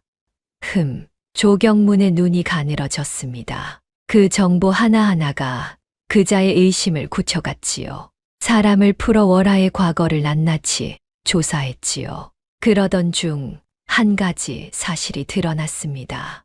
월하가 해마다 어딘가로 아이 옷과 노잣돈을 붙였다는 것이었지요. 곤배가 그것을 가로채왔다는 사실까지. 조경무는 모든 것을 알아챘습니다. 월하가 바로 그 한씨 여인이며 도리가 그 친아들이라는 것을. 하하, 이런 기막힌 일이 있나. 내가 기방에 팔아넘긴 그 여편네가 천하의 명기 월하였다니. 그리고 제 자식을 곁에 두고 나를 속여왔다니. 10수년을 내 곁에서 나를 농락한 개로구나. 조경무는 분노했습니다. 동시에 무서운 결심을 굳혔지요. 모자를 한꺼번에 없애기로. 그러나 그자는 영악한 위인이었습니다. 함부로 손을 쓰지 않았지요. 먼저 모자 사이를 갈라놓고 월하의 힘을 약하게 만든 다음 천천히 올가맬 작정이었습니다. 조경문의 첫 번째 수는 이간질이었습니다. 그는 매향루에 사람을 보내 교묘한 소문을 퍼뜨렸지요. 월하가 실은 조경문과 한패이며 도리를 미끼로 삼아 무언가를 꾸미고 있다는 헛소문이었습니다. 그 소문은 도리의 귀에까지 들어갔지요. 얘야, 너 그거 아느냐? 월하가 조판서와 보통 사이가 아니란다. 10수년을 그 권세가의 정인으로 지냈다지. 어쩌면 너를 거둔 것도 무슨 꿍꿍이가 있어서일지 몰라. 그런 말을 들은 도리는 혼란스러웠습니다. 어미가 원수인 조경문의 곁에 있었다는 것은 사실이었으니까요. 비록 어미가 미끼가 되어 자신을 지켰다 했지만 어린 마음에 의심의 싹이 텄지요. 정말 어미는 나를 지키려 한 것일까? 혹시 다른 뜻이 있는 것은 아닐까? 며칠을 끙끙 앓던 도리는 결국 월하에게 직접 물었습니다. 어머니, 사람들이 그래요. 어머니가 조판서와 정인 사이였다고. 저를 거둔 것도 무슨 꿍꿍이가 있어서라고. 그게 정말이에요? 월하는 그 말에 가슴이 미어졌습니다. 제 자식이 그런 의심을 품게 만든 조경문의 간계가 뼈에 사무치도록 미웠지요. 월하는 도리의 두 손을 꼭 잡았습니다. 돌아, 잘 들어라. 이 어미가 그자 곁에 있던 것은 오직 너를 지키기 위함이었다. 그자가 너를 노리는 것을 알고 내가 미끼가 되어 그자의 눈을 묶어둔 게야. 그 더러운 자의 술시중을 들며 내가 얼마나 이를 갈았는지 너는 모를 게다. 허나 이거 하나는 하늘에 맹세하마. 이 어미는 단 한순간도 너를 향한 마음을 거둔 적이 없다. 월하의 눈에서 흐르는 눈물을 보며 도리는 제 의심을 부끄러워했습니다. 어미를 끌어안고 잘못을 빌었지요. 조경문의 이간질은 그렇게 한 차례 무위로 돌아갔습니다. 그러나 그자는 집요했지요. 첫 수가 막히자 두 번째 수를 두기 시작했습니다. 조경문의 이간질은 거기서 그치지 않았습니다. 그는 월하에게도 손을 썼지요. 월하를 따로 불러내 은근히 협박하면서도 회유했습니다. 월하야, 내 다 알고 있다. 내가 그 한씨 여인이라는 것을, 그 아이가 내 자식이라는 것을. 10수년을 나를 속였더구나. 허나 나는 너그러운 사람이다. 내가 그 아이를 버리고 내게로 온다면 지난 일은 묻어주마. 어떠냐? 월하는 치를 떨었습니다. 자식을 버리고 제게로 오라니. 그것이 얼마나 잔인한 말인지 조경문은 알고 있었지요. 일부러 그렇게 월하의 가슴을 후벼 판 것입니다. 그런 말 두 번 다시 입에 담지 마십시오. 내 차라리 죽을지언정 내 아들을 버리는 일은 없습니다. 허허, 모정이 참으로 갸륵하구나. 허나 월하야, 잘 생각해라. 내가 끝까지 버티면 그 아이도 너도 무사하지 못할 게다. 내 손이 닿지 않는 곳은 없으니. 조경문은 그렇게 으름장을 놓고 돌아갔습니다. 월하는 두려움에 몸을 떨었지요. 그자가 본격적으로 움직이기 시작했으니 이제 모자에게 남은 시간이 많지 않았습니다. 월하는 서둘러 조경문의 약점을, 그 위조 문서의 증거를 찾아야 했지요. 그 무렵 월하는 한 가지 중요한 단서를 잡았습니다. 조경문이 한석규를 모함할 때 쓴 위조 문서가 아직 어딘가에 보관되어 있다는 것이었지요. 그 위조꾼이 만든 가짜 서찰의 원본 말입니다. 조경무는 그것을 없애지 않고 만일을 위해 보관해 두고 있었습니다. 그것이 어디 있는지만 알아내면 조경문의 죄를 밝힐 수 있었지요. 월하는 그 위조 문서의 행방을 쫓기 시작했습니다. 조경문의 집을 드나드는 자들을 매수하고 그자의 일거수일투족을 살폈지요. 매월도 발벗고 나서 도왔습니다. 얘야, 내가 조판서 집 행랑어멈과 안면이 있다. 그 사람을 통해 집안 사정을 알아보마. 허나 조심해야 한다. 조가놈 집에는 눈과 귀가 많으니 매월은 늙은 몸을 이끌고 조경문의 집을 드나들었습니다. 행랑어멈에게 떡이며 엿을 쥐어주며 슬쩍슬쩍 집안 사정을 캐물었지요. 그렇게 며칠을 공들인 끝에 매월은 한 가지를 알아냈습니다. 조경문이 사랑채 뒤편에 아무도 모르는 비밀 서고를 두고 있다는 것을, 그곳에 그자의 온갖 비밀이 보관되어 있다는 것을 말입니다. 두 여인은 위험을 무릅쓰고 조경문의 비밀에 다가갔습니다. 그리고 마침내 그 위조 문서가 조경문의 사가 깊은 곳 비밀 서고에 보관되어 있다는 것을 알아냈지요. 어미, 그 문서만 손에 넣으면 됩니다. 그것만 있으면 조판서의 죄를 밝히고 서방님의 누명을 벗길 수 있어요. 그래, 허나 그 서고에 들어가기가 쉽지 않을 게다. 조판서가 워낙 철저히 지키고 있으니 섣불리 움직였다가는 모든 게 수포로 돌아갈 수 있어. 신중해야 한다. 월하와 매월은 머리를 맞대고 계획을 세웠습니다. 그러나 그들이 미처 알지 못한 것이 있었지요. 조경문 또한 그들의 움직임을 눈치채고 있었다는 것을. 그자는 월하가 위조 문서를 노린다는 것을 알고 덫을 놓기 시작했습니다. 조경문의 세 번째 수는 가장 잔인한 것이었습니다. 그자는 관아에 손을 써 매향루에 도둑이 들었다는 거짓 고변을 꾸몄지요. 그러고는 월하가 조경문의 집 물건을 훔치려 했다는 누명을 씌우려 했습니다. 동시에 도리를 역적의 핏줄로 다시 관아에 고발하려 했지요. 10수년 전 아비를 역적으로 몰았듯 이번에는 그 아들을 같은 방식으로 올가매려는 것이었습니다. 이번에야말로 그 모자를 완전히 끝장내리라. 계집은 도둑으로, 아이는 역적의 핏줄로. 둘 다 살아남지 못할 게다. 조경문은 음흉하게 웃었습니다. 그 웃음 속에는 10수년 묵은 탐욕과 잔인함이 그대로 서려 있었지요. 그자가 놓은 덫이 서서히 모자를 향해 조여 오고 있었습니다. 모자를 한꺼번에 올가맬 잔인한 덫을 말이지요. 한편 도리는 매향루에 머무는 동안에도 박노인을 잊지 않았습니다. 자신을 거두어준 그 은인을 말이지요. 어느 날 도리는 월하에게 청하여 박노인을 매향루로 모셔왔습니다. 박노인은 도리가 무사한 것을 보고 눈물을 글썽였지요. 이놈아, 갑자기 사라져서 이 늙은이가 얼마나 걱정했는 줄 아느냐. 그래도 일이 좋은 분을 만나 잘 지내니 다행이구나. 어르신, 그동안 걱정 끼쳐 죄송합니다. 실은 어머니를 찾았습니다. 바로 이분이세요. 박노인은 깜짝 놀랐습니다. 월하가 도리의 친엄이었다니. 노인은 월하에게 깊이 절을 올렸지요. 월하 또한 아들을 거두어 준 노인에게 거듭 감사를 표했습니다. 그날 이후 박노인도 모자의 든든한 조력자가 되었지요. 떡장수로 한양 곳곳을 다니는 노인은 발 노릇을 톡톡히 해 주었습니다. 조경문의 동태를 살피고 소식을 전하는 일을 말이지요. 그렇게 모자의 곁에는 매월과 박노인이라는 믿음직한 사람들이 모이고 있었습니다. 그러나 적의 그림자는 점점 짙어지고 있었지요. 그리고 그 덫은 머지않아 월하와 도리가 가장 절망하는 순간에 작동하게 됩니다. 조경문의 덫은 보름달이 뜬 어느 밤에 작동했습니다. 그날 밤 월하와 매월은 위조 문서를 손에 넣기 위해 조경문의 사가로 향했지요.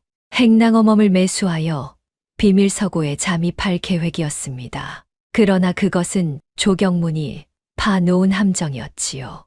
조경무는 일부러 행랑어멈을 통해 거짓 정보를 흘렸고 월하가 미끼를 물기를 기다리고 있었던 것입니다. 월하가 서고에 발을 들이는 순간 사방에서 횃불이 밝혀졌습니다. 조경문의 부하들이 월하를 에워쌌지요. 그 가운데 조경문이 음흉한 미소를 지으며 서 있었습니다. 어서 오너라, 월하. 아니, 윤소정이라 불러야 하나. 10수년 만에 본명을 들으니 어떠냐. 월하의 얼굴이 새하얗게 질렸습니다. 모든 것이 발각된 것이지요. 조경문은 처음부터 다 알고 있었던 것입니다. 그자의 입가에 떠오른 비웃음이 월하의 가슴을 서늘하게 했지요. 내년이 내 곁에서 10수년을 농간을 부렸겠다. 제 자식을 숨겨두고 내 약점을 캐고 허나 이제 끝이다. 너는 오늘 밤 도둑으로 붙잡힌 게야. 남의 집에 숨어든 도둑년으로. 조경문, 내 죄는 하늘이 알고 땅이 안다. 내가 내 남편을 모함하고 우리 가문을 무너뜨린 죄를. 하하, 죄, 증거가 있어야 죄지. 그 증거를 찾으러 여기 온 게 아니냐. 허나 안 됐구나. 그 문서는 여기 없다. 너를 잡으려고 미끼로 흘린 거짓이었으니. 조경문은 비웃었습니다. 월하는 절망했지요. 함정에 빠진 것입니다. 그러나 더 큰 절망이 기다리고 있었습니다. 조경문이 손짓하자 부하들이 누군가를 끌고 왔지요. 바로 돌이었습니다. 매향루에 있어야 할 도리가 포승줄에 묶인 채 끌려온 것입니다. 돌아, 어찌 내가 여기에. 어머니, 조경문은 도리까지 미리 잡아두었던 것입니다. 모자를 한꺼번에 올가매기 위해서였지요. 알고 보니 조경문은 월하가 사가로 향한 그 시각에 맞춰 따로 부하들을 매향루로 보내 도리를 붙잡았던 것입니다. 모든 것이 그자의 치밀한 계산 아래 이루어진 일이었지요. 월하는 그 자리에 무너졌습니다. 자신이 잡힌 것은 어쩔 수 없다 해도 아들까지 잡히다니. 10수년을 지켜온 아이가 제 눈앞에서 다시 위험에 빠진 것입니다. 조경문, 아이는 놓아다오. 모든 게 내 죄다. 나를 죽이고 아이는 살려다오. 제발.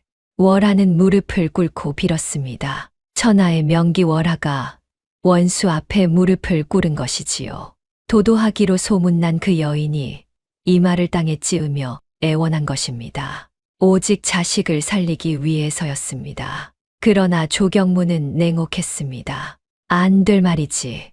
역적의 핏줄은 씨를 말려야 하는 법. 이 아이는 제 아비처럼 역적으로 처단될 게다. 그리고 너는 도둑으로 옥에 갇히겠지. 둘 다 살아남지 못해. 조경문의 명에 따라 모자는 관하에 옥에 갇혔지요. 월하는 도둑 누명을, 도리는 역적의 핏줄이라는 죄목을 쓴 채로 말이지요.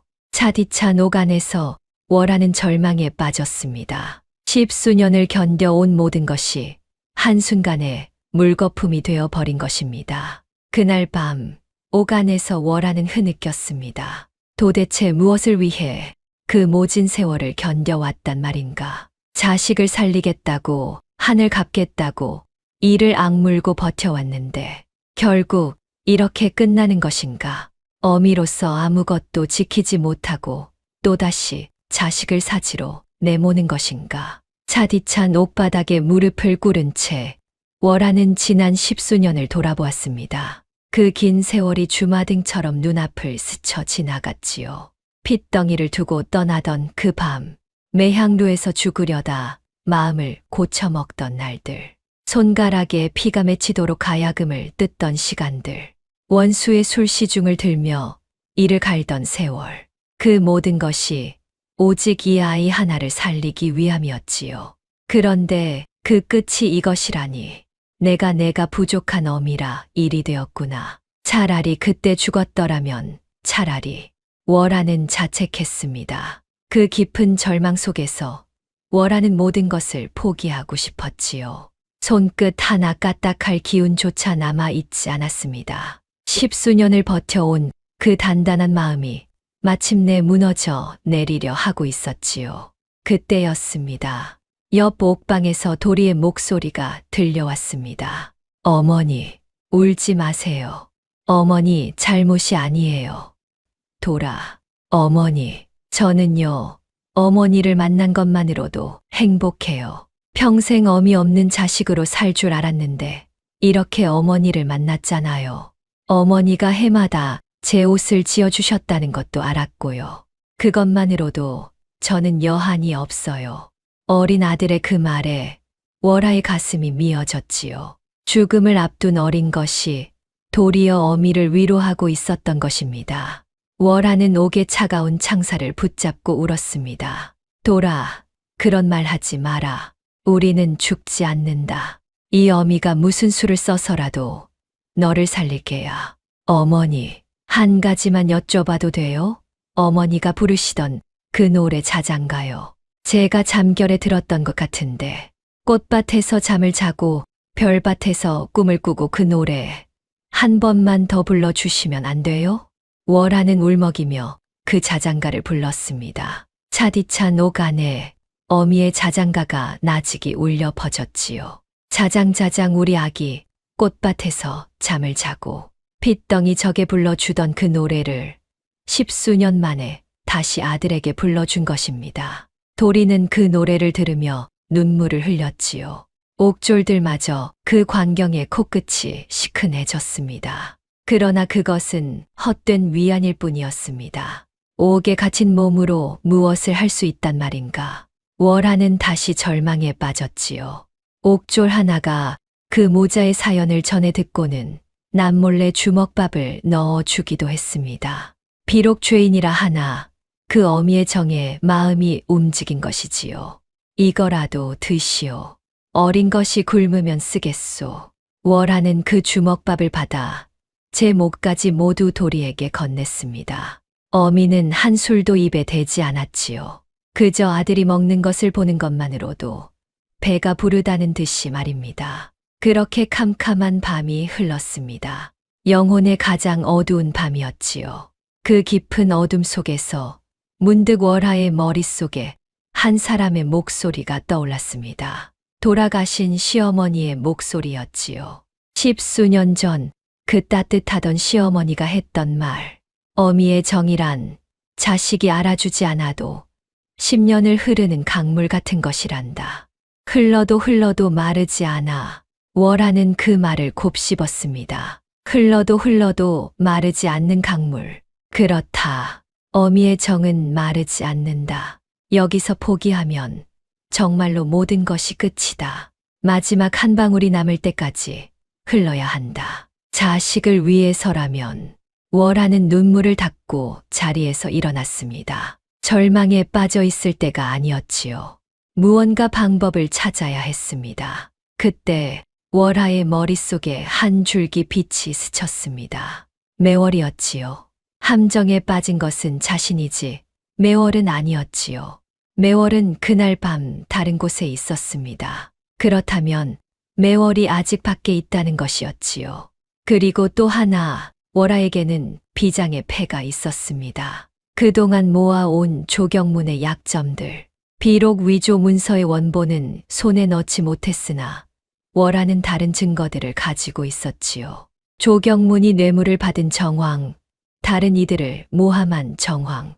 그것들을 한데 모으면 조경문을 무너뜨릴 수도 있었습니다. 무엇보다 월하에게는 한 가지 결정적인 것이 있었지요. 바로 10수년간 지어온 12벌의 옷, 그리고 그 옷을 가로챈 곤배의 죄였습니다. 그 옷들이야말로 월하가 한씨 집안의 여인이며 도리의 친엄이라는 것을 증명하는 증거였지요. 그리고 곤배가 그것을 가로챘다는 것은 조경문이 한씨 집안을 감시하고 핍박해 왔다는 명백한 증거였습니다. 월하는 마음을 다잡았습니다. 아직 끝나지 않았다. 마지막 한 방울까지 싸우리라. 월하는 옥지기를 매수하여 매월에게 은밀히 기별을 넣었습니다. 모든 증거를 모아 암행어사에게 고하라는 전갈이었지요. 마침 그 무렵 한양에는 임금이 보낸 암행어사가 비밀리에 내려와 있다는 소문이 돌고 있었습니다. 월하는 그 마지막 희망에 모든 것을 걸기로 했습니다. 한편 옥 밖에서는 매월이 발을 동동 구르고 있었지요. 월하와 도리가 잡혀갔다는 소식을 듣고 늙은 기생은 피가 마르는 듯 했지요. 그때 옥지기를 통해 월하의 전갈이 당도했습니다. 매월은 그 전갈을 받아들고 결심을 굳혔지요. 그래, 이 늙은 몸이 마지막으로 한번 나서 보마. 그 가여운 모자를 위해서라면 목숨인들 아까울까. 매월은 곧 장박 노인을 찾아갔습니다. 두 사람은 머리를 맞대고 그동안 월하가 모아둔 증거들을 한데 모으기 시작했지요. 조경문이 뇌물을 받은 정황을 적은 장부, 다른 이들을 모함한 정황을 담은 서찰들, 그리고 무엇보다 중요한 12벌의 옷이었습니다. 매월은 매향루 월하의 방에서 그 옷들을 꺼내 보자기에 쌌지요. 이 옷들이 바로 증거다. 월하가 한씨 집안의 여인이라는 그 아이의 친엄이라는 증거. 그리고 곤배가 이것을 가로챘다는 것을 밝히면 조가 놈의 죄도 드러날 게야. 매월과 박노인은 그 증거들을 품고 암행어사가 머문다는 곳을 수소문했습니다. 늙은 두 사람이 한양 바닥을 헤매며 마지막 희망을 좇은 것이지요. 천행으로 박노인은 떡장수로 발이 넓었던 덕에 암행어사의 거처를 알아낼 수 있었습니다. 두 사람은 그곳으로 달려갔지요. 그렇게 모든 것이 한 곳으로 모이고 있었습니다. 월하가 옥안에서 건 마지막 희망과 매월과 박노인의 발걸음과 10수년간 지어온 12벌의 옷이, 그리고 그 모든 것이 향하는 곳은 머지않아 펼쳐질 진실의 자리였지요. 조경문의 죄가 만천하에 드러나고 10수년 묵은 한이 풀리는 그 자리 말입니다. 모자가 관하에서 형을 받게 된 날이 밝았습니다. 조경문은 그날을 손꼽아 기다렸지요. 제 손으로 직접 모자의 끝을 보겠다며 관하에 나와 자리를 잡았습니다. 마침 그 자리에는 고을의 수령과 여러 관원들도 함께였지요. 조경문은 그들 앞에서 거드름을 피웠습니다. 저 계집은 남의 집에 숨어든 도둑이요. 그리고 저 아이는 역적 한석규의 핏줄이니 마땅히 그 죄를 물어야 할 것이요. 월하와 도리는 포승줄에 묶인 채 끌려 나왔습니다. 구경꾼들이 관아 마당을 가득 메웠지요. 사람들은 수군거렸습니다. 천하의 명기 월하가 도둑으로 잡혔다며 손가락질하는 자도 있었습니다. 그러나 월하는 고개를 들었지요. 두려움에 떨지 않았지요. 마지막 희망을 믿고 있었으니까요. 바로 그때였습니다. 관아의 문이 활짝 열리며 한 무리의 사람들이 들이닥쳤습니다.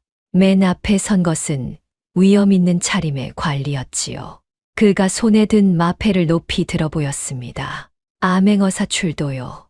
모두 그 자리에 멈추어라. 그 한마디에 관아가 발칵 뒤집혔습니다. 조경문의 얼굴이 새하얗게 질렸지요. 암행어사라니, 임금이 보낸 어사가 어찌 이 자리에 나타난단 말인가. 어사의 뒤로 매월과 박노인의 모습이 보였습니다. 두 사람이 어사를 모셔온 것이지요. 늙은 기생과 떡장수 노인이 한양 바닥을 헤매며 마침내 이 자리를 만들어낸 것입니다. 암행어사가 단상에 올라 좌중을 둘러보았습니다. 그 눈빛이 매서웠지요. 좌중은 숨을 죽였습니다. 조경문은 식은땀을 흘리며 어사의 눈치를 살폈지요. 어사가 천천히 조경문을 향해 입을 열었습니다. 조판서, 내 그대의 죄상을 낱낱이 들었소. 10수년 전 한석규라는 선비를 역적으로 모함하여 그 가문의 땅을 빼앗은 죄, 그것이 사실이요? 다 당치 않습니다. 한석규는 역모를 꾸민 역적입니다. 증거가 있습니다. 증거라. 그 증거가 위조된 것이라면 어찌하겠소. 암행어사의 말에 조경문은 말문이 막혔습니다. 그자의 눈동자가 불안하게 흔들렸지요. 좌중의 시선이 일제히 조경문에게 쏠렸습니다. 그때 매월이 앞으로 나섰지요. 품에서 보자기를 꺼내 풀었습니다. 그 안에서 나온 것은 12벌의 옷이었습니다. 크기가 조금씩 다른 사내 아이의 저고리들. 매월이 그 옷들을 펼쳐 보이며 외쳤습니다. 여기 이 옷들을 보십시오. 이것은 저 월하, 본명 윤소정이 10수년간 해마다 한 벌씩 지은 옷입니다. 제 아들에게 보내려 했으나 저 조판서의 청직이 곰배가 모조리 가로챘지요. 옷깃마다 아이의 이름이 수놓아져 있습니다. 한무영, 바로 저 아이의 이름입니다. 좌중이 술렁였습니다. 암행어사가 그 옷들을 살펴보았지요. 과연 옷깃마다 한무영이라는 이름이 정성스레 수놓아져 있었습니다. 그리고 그 옷들은 핏덩이가 입을 베네저고리부터 소년이 입을 만한 것까지 한 아이의 자람을 따라 지어진 것이 분명했지요. 이 옷들이 무엇을 말하는지 아시겠소? 저 여인은 자식을 버린 것이 아니라 빼앗긴 것이요. 그리고 10수년간 한 해도 거르지 않고 자식의 옷을 지어왔소. 이것이 어찌 자식 버린 어미의 행실이겠소. 암행어사의 말에 구경꾼들이 술렁였습니다. 월하를 손가락질하던 자들이 이제는 그 모정에 눈물을 훔쳤지요. 그러나 조경무는 발악했습니다. 그것은 저 계집이 꾸민 수작입니다. 저는 모르는 일입니다. 모르는 일이라. 그렇다면 이것은 어찌 설명하겠소. 암행어사가 손짓하자 이번에는 박 노인이 한 사내를 끌고 나왔습니다. 바로 청직이 곰배였지요. 매월과 박 노인이 미리 곰배를 붙잡아 그 죄를 실토받았던 것입니다. 곰배는 벌벌 떨며 무릎을 꿇었습니다. 살려주십시오. 다 대감이 시킨 일입니다. 그 옷을 가로채라 한 것도 한씨 집안을 감시하라 한 것도 모두 조판서 대감이 시킨 일입니다요. 곰배의 실토에 조경문의 얼굴이 햇빛이 되었습니다. 측근이 등을 돌린 것이지요. 그러나 끝이 아니었습니다. 암행어사가 다시 입을 열었지요.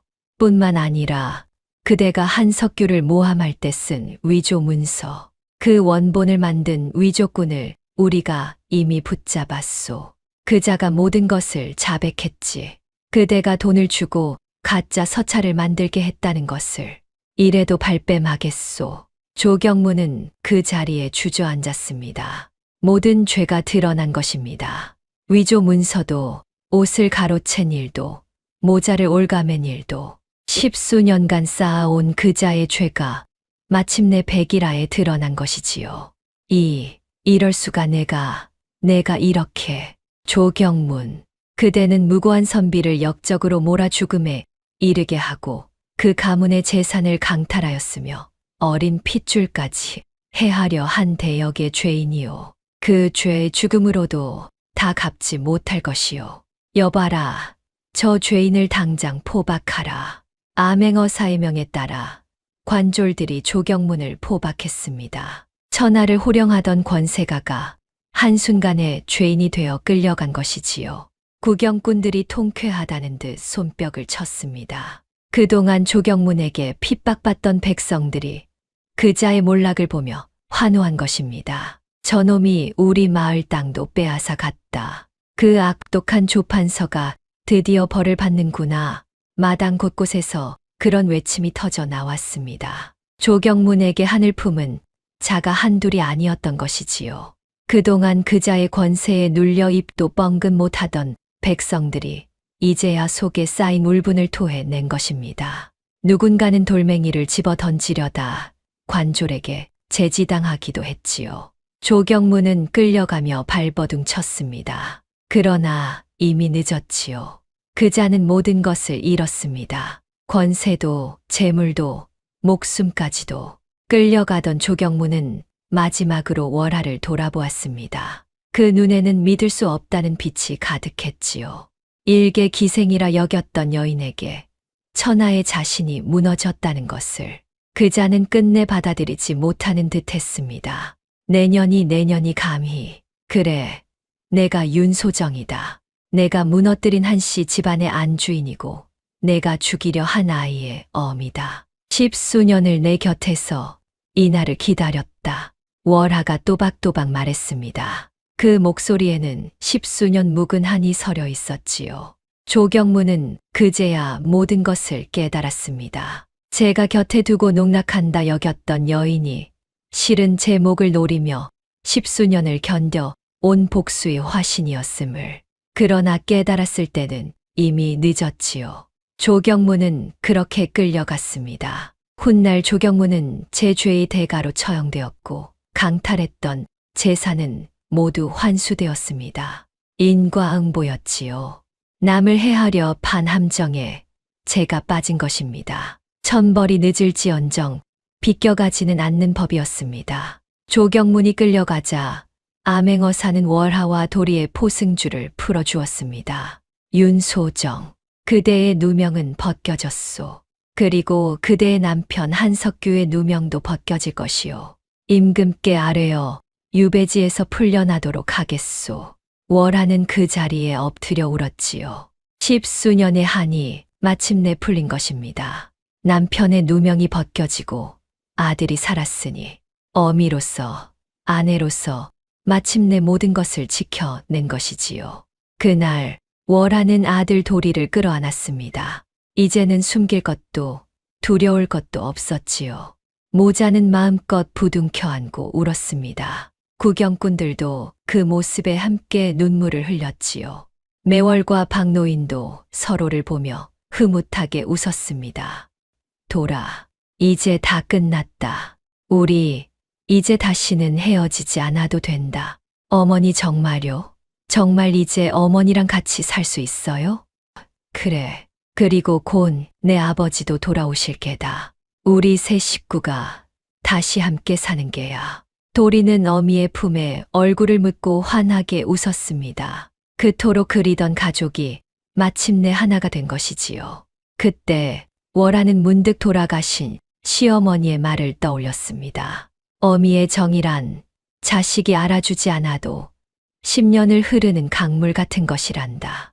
흘러도 흘러도 마르지 않아. 이제야 월하는 그 말의 뜻을 온전히 알 것 같았습니다. 십수년을 흘러도 마르지 않은 그 강물이 마침내 바다에 닿은 것이지요. 자식이 알아주지 않아도 세상이 손가락질해도 어미의 정은 멈추지 않고 흘렀습니다. 그리고 그 정이 끝내 모든 것을 살려낸 것입니다. 그 무렵 먼 섬에서 유배살이를 하던 한석규에게도 소식이 전해졌습니다. 누명이 벗겨지고 곧 풀려난다는 소식이었지요. 십수년을 절도해서 모진 세월을 견딘 한석규였습니다. 아내가 기방에 팔려갔다는 것도 어미가 돌아가신 것도 모른 채 그저 언젠가 누명을 벗을 날만을 기다려온 것이지요. 한석규가 한양에 당도하던 날 월하와 도리는 성문 밖까지 마중을 나갔습니다. 멀리서 남편의 모습이 보이자 월하는 그 자리에 얼어붙었지요. 십수년 만에 보는 얼굴이었습니다. 흰머리가 성성하고 얼굴은 야위었으나 그 고든 눈빛만은 그대로였지요. 여보, 정녕 당신이요? 한석규의 목소리가 떨렸습니다. 비단옷을 입은 여인이 제 아내라는 것을 그는 한눈에 알아보았지요. 아무리 세월이 흘렀어도 어찌 제 아내를 못 알아보겠습니까? 서방님, 이 못난 사람이 당신을 이리 오래 기다리게 했습니다. 월하는 남편의 품에 안겨 울었습니다. 십수년의 그리움이, 십수년의 한이 그 눈물에 녹아내렸지요. 곁에 선도리도 함께 울었습니다. 한석규는 그제야 장성한 아들을 보았지요. 핏덩이로 두고 떠났던 그 아이가 이렇게 늠름하게 자란 것입니다. 내가 도리로구나. 이 아비를 용서해라. 너를 이리 오래 혼자 두어서. 아버지, 세 식구는 그렇게 부둥켜 안고 울었습니다. 흩어졌던 가족이 마침내 다시 하나가 된 것이지요.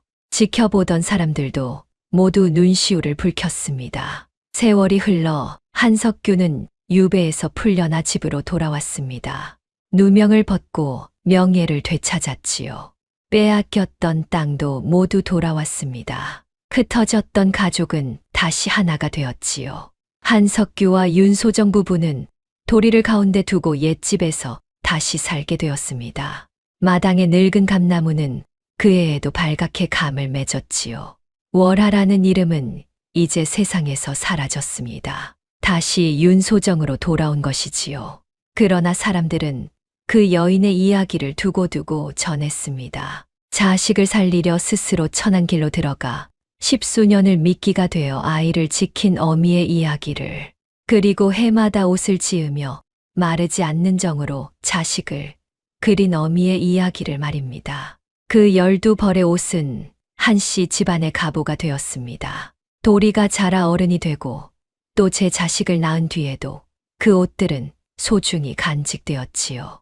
어미의 정이 무엇인지를 보여주는 증표로서 말입니다. 사람들은 그 옷을 보며 말했습니다. 세상에서 가장 모진 것도 어미요. 세상에서 가장 따뜻한 것도 어미라고. 여러분, 사람의 정 가운데 어미의 정만큼 깊은 것이 또 있겠습니까? 곁에 있어 지키는 것만이 사랑이 아니요. 때로는 멀리서 모진 욕을 뒤집어 쓰며 지키는 것이 더 깊은 사랑일지도 모릅니다. 자식이 알아주지 않아도 10년을 흐르는 강물처럼 마르지 않는 것. 그것이 바로 어미의 정이 아니겠습니까? 다음 영상을 빠르게 만나보시려면 좋아요와 구독을 눌러주세요. 지금 화면에 나오는 더 재미있는 영상들도 함께 해주세요. 그럼 모두 행복한 하루 보내세요. 감사합니다.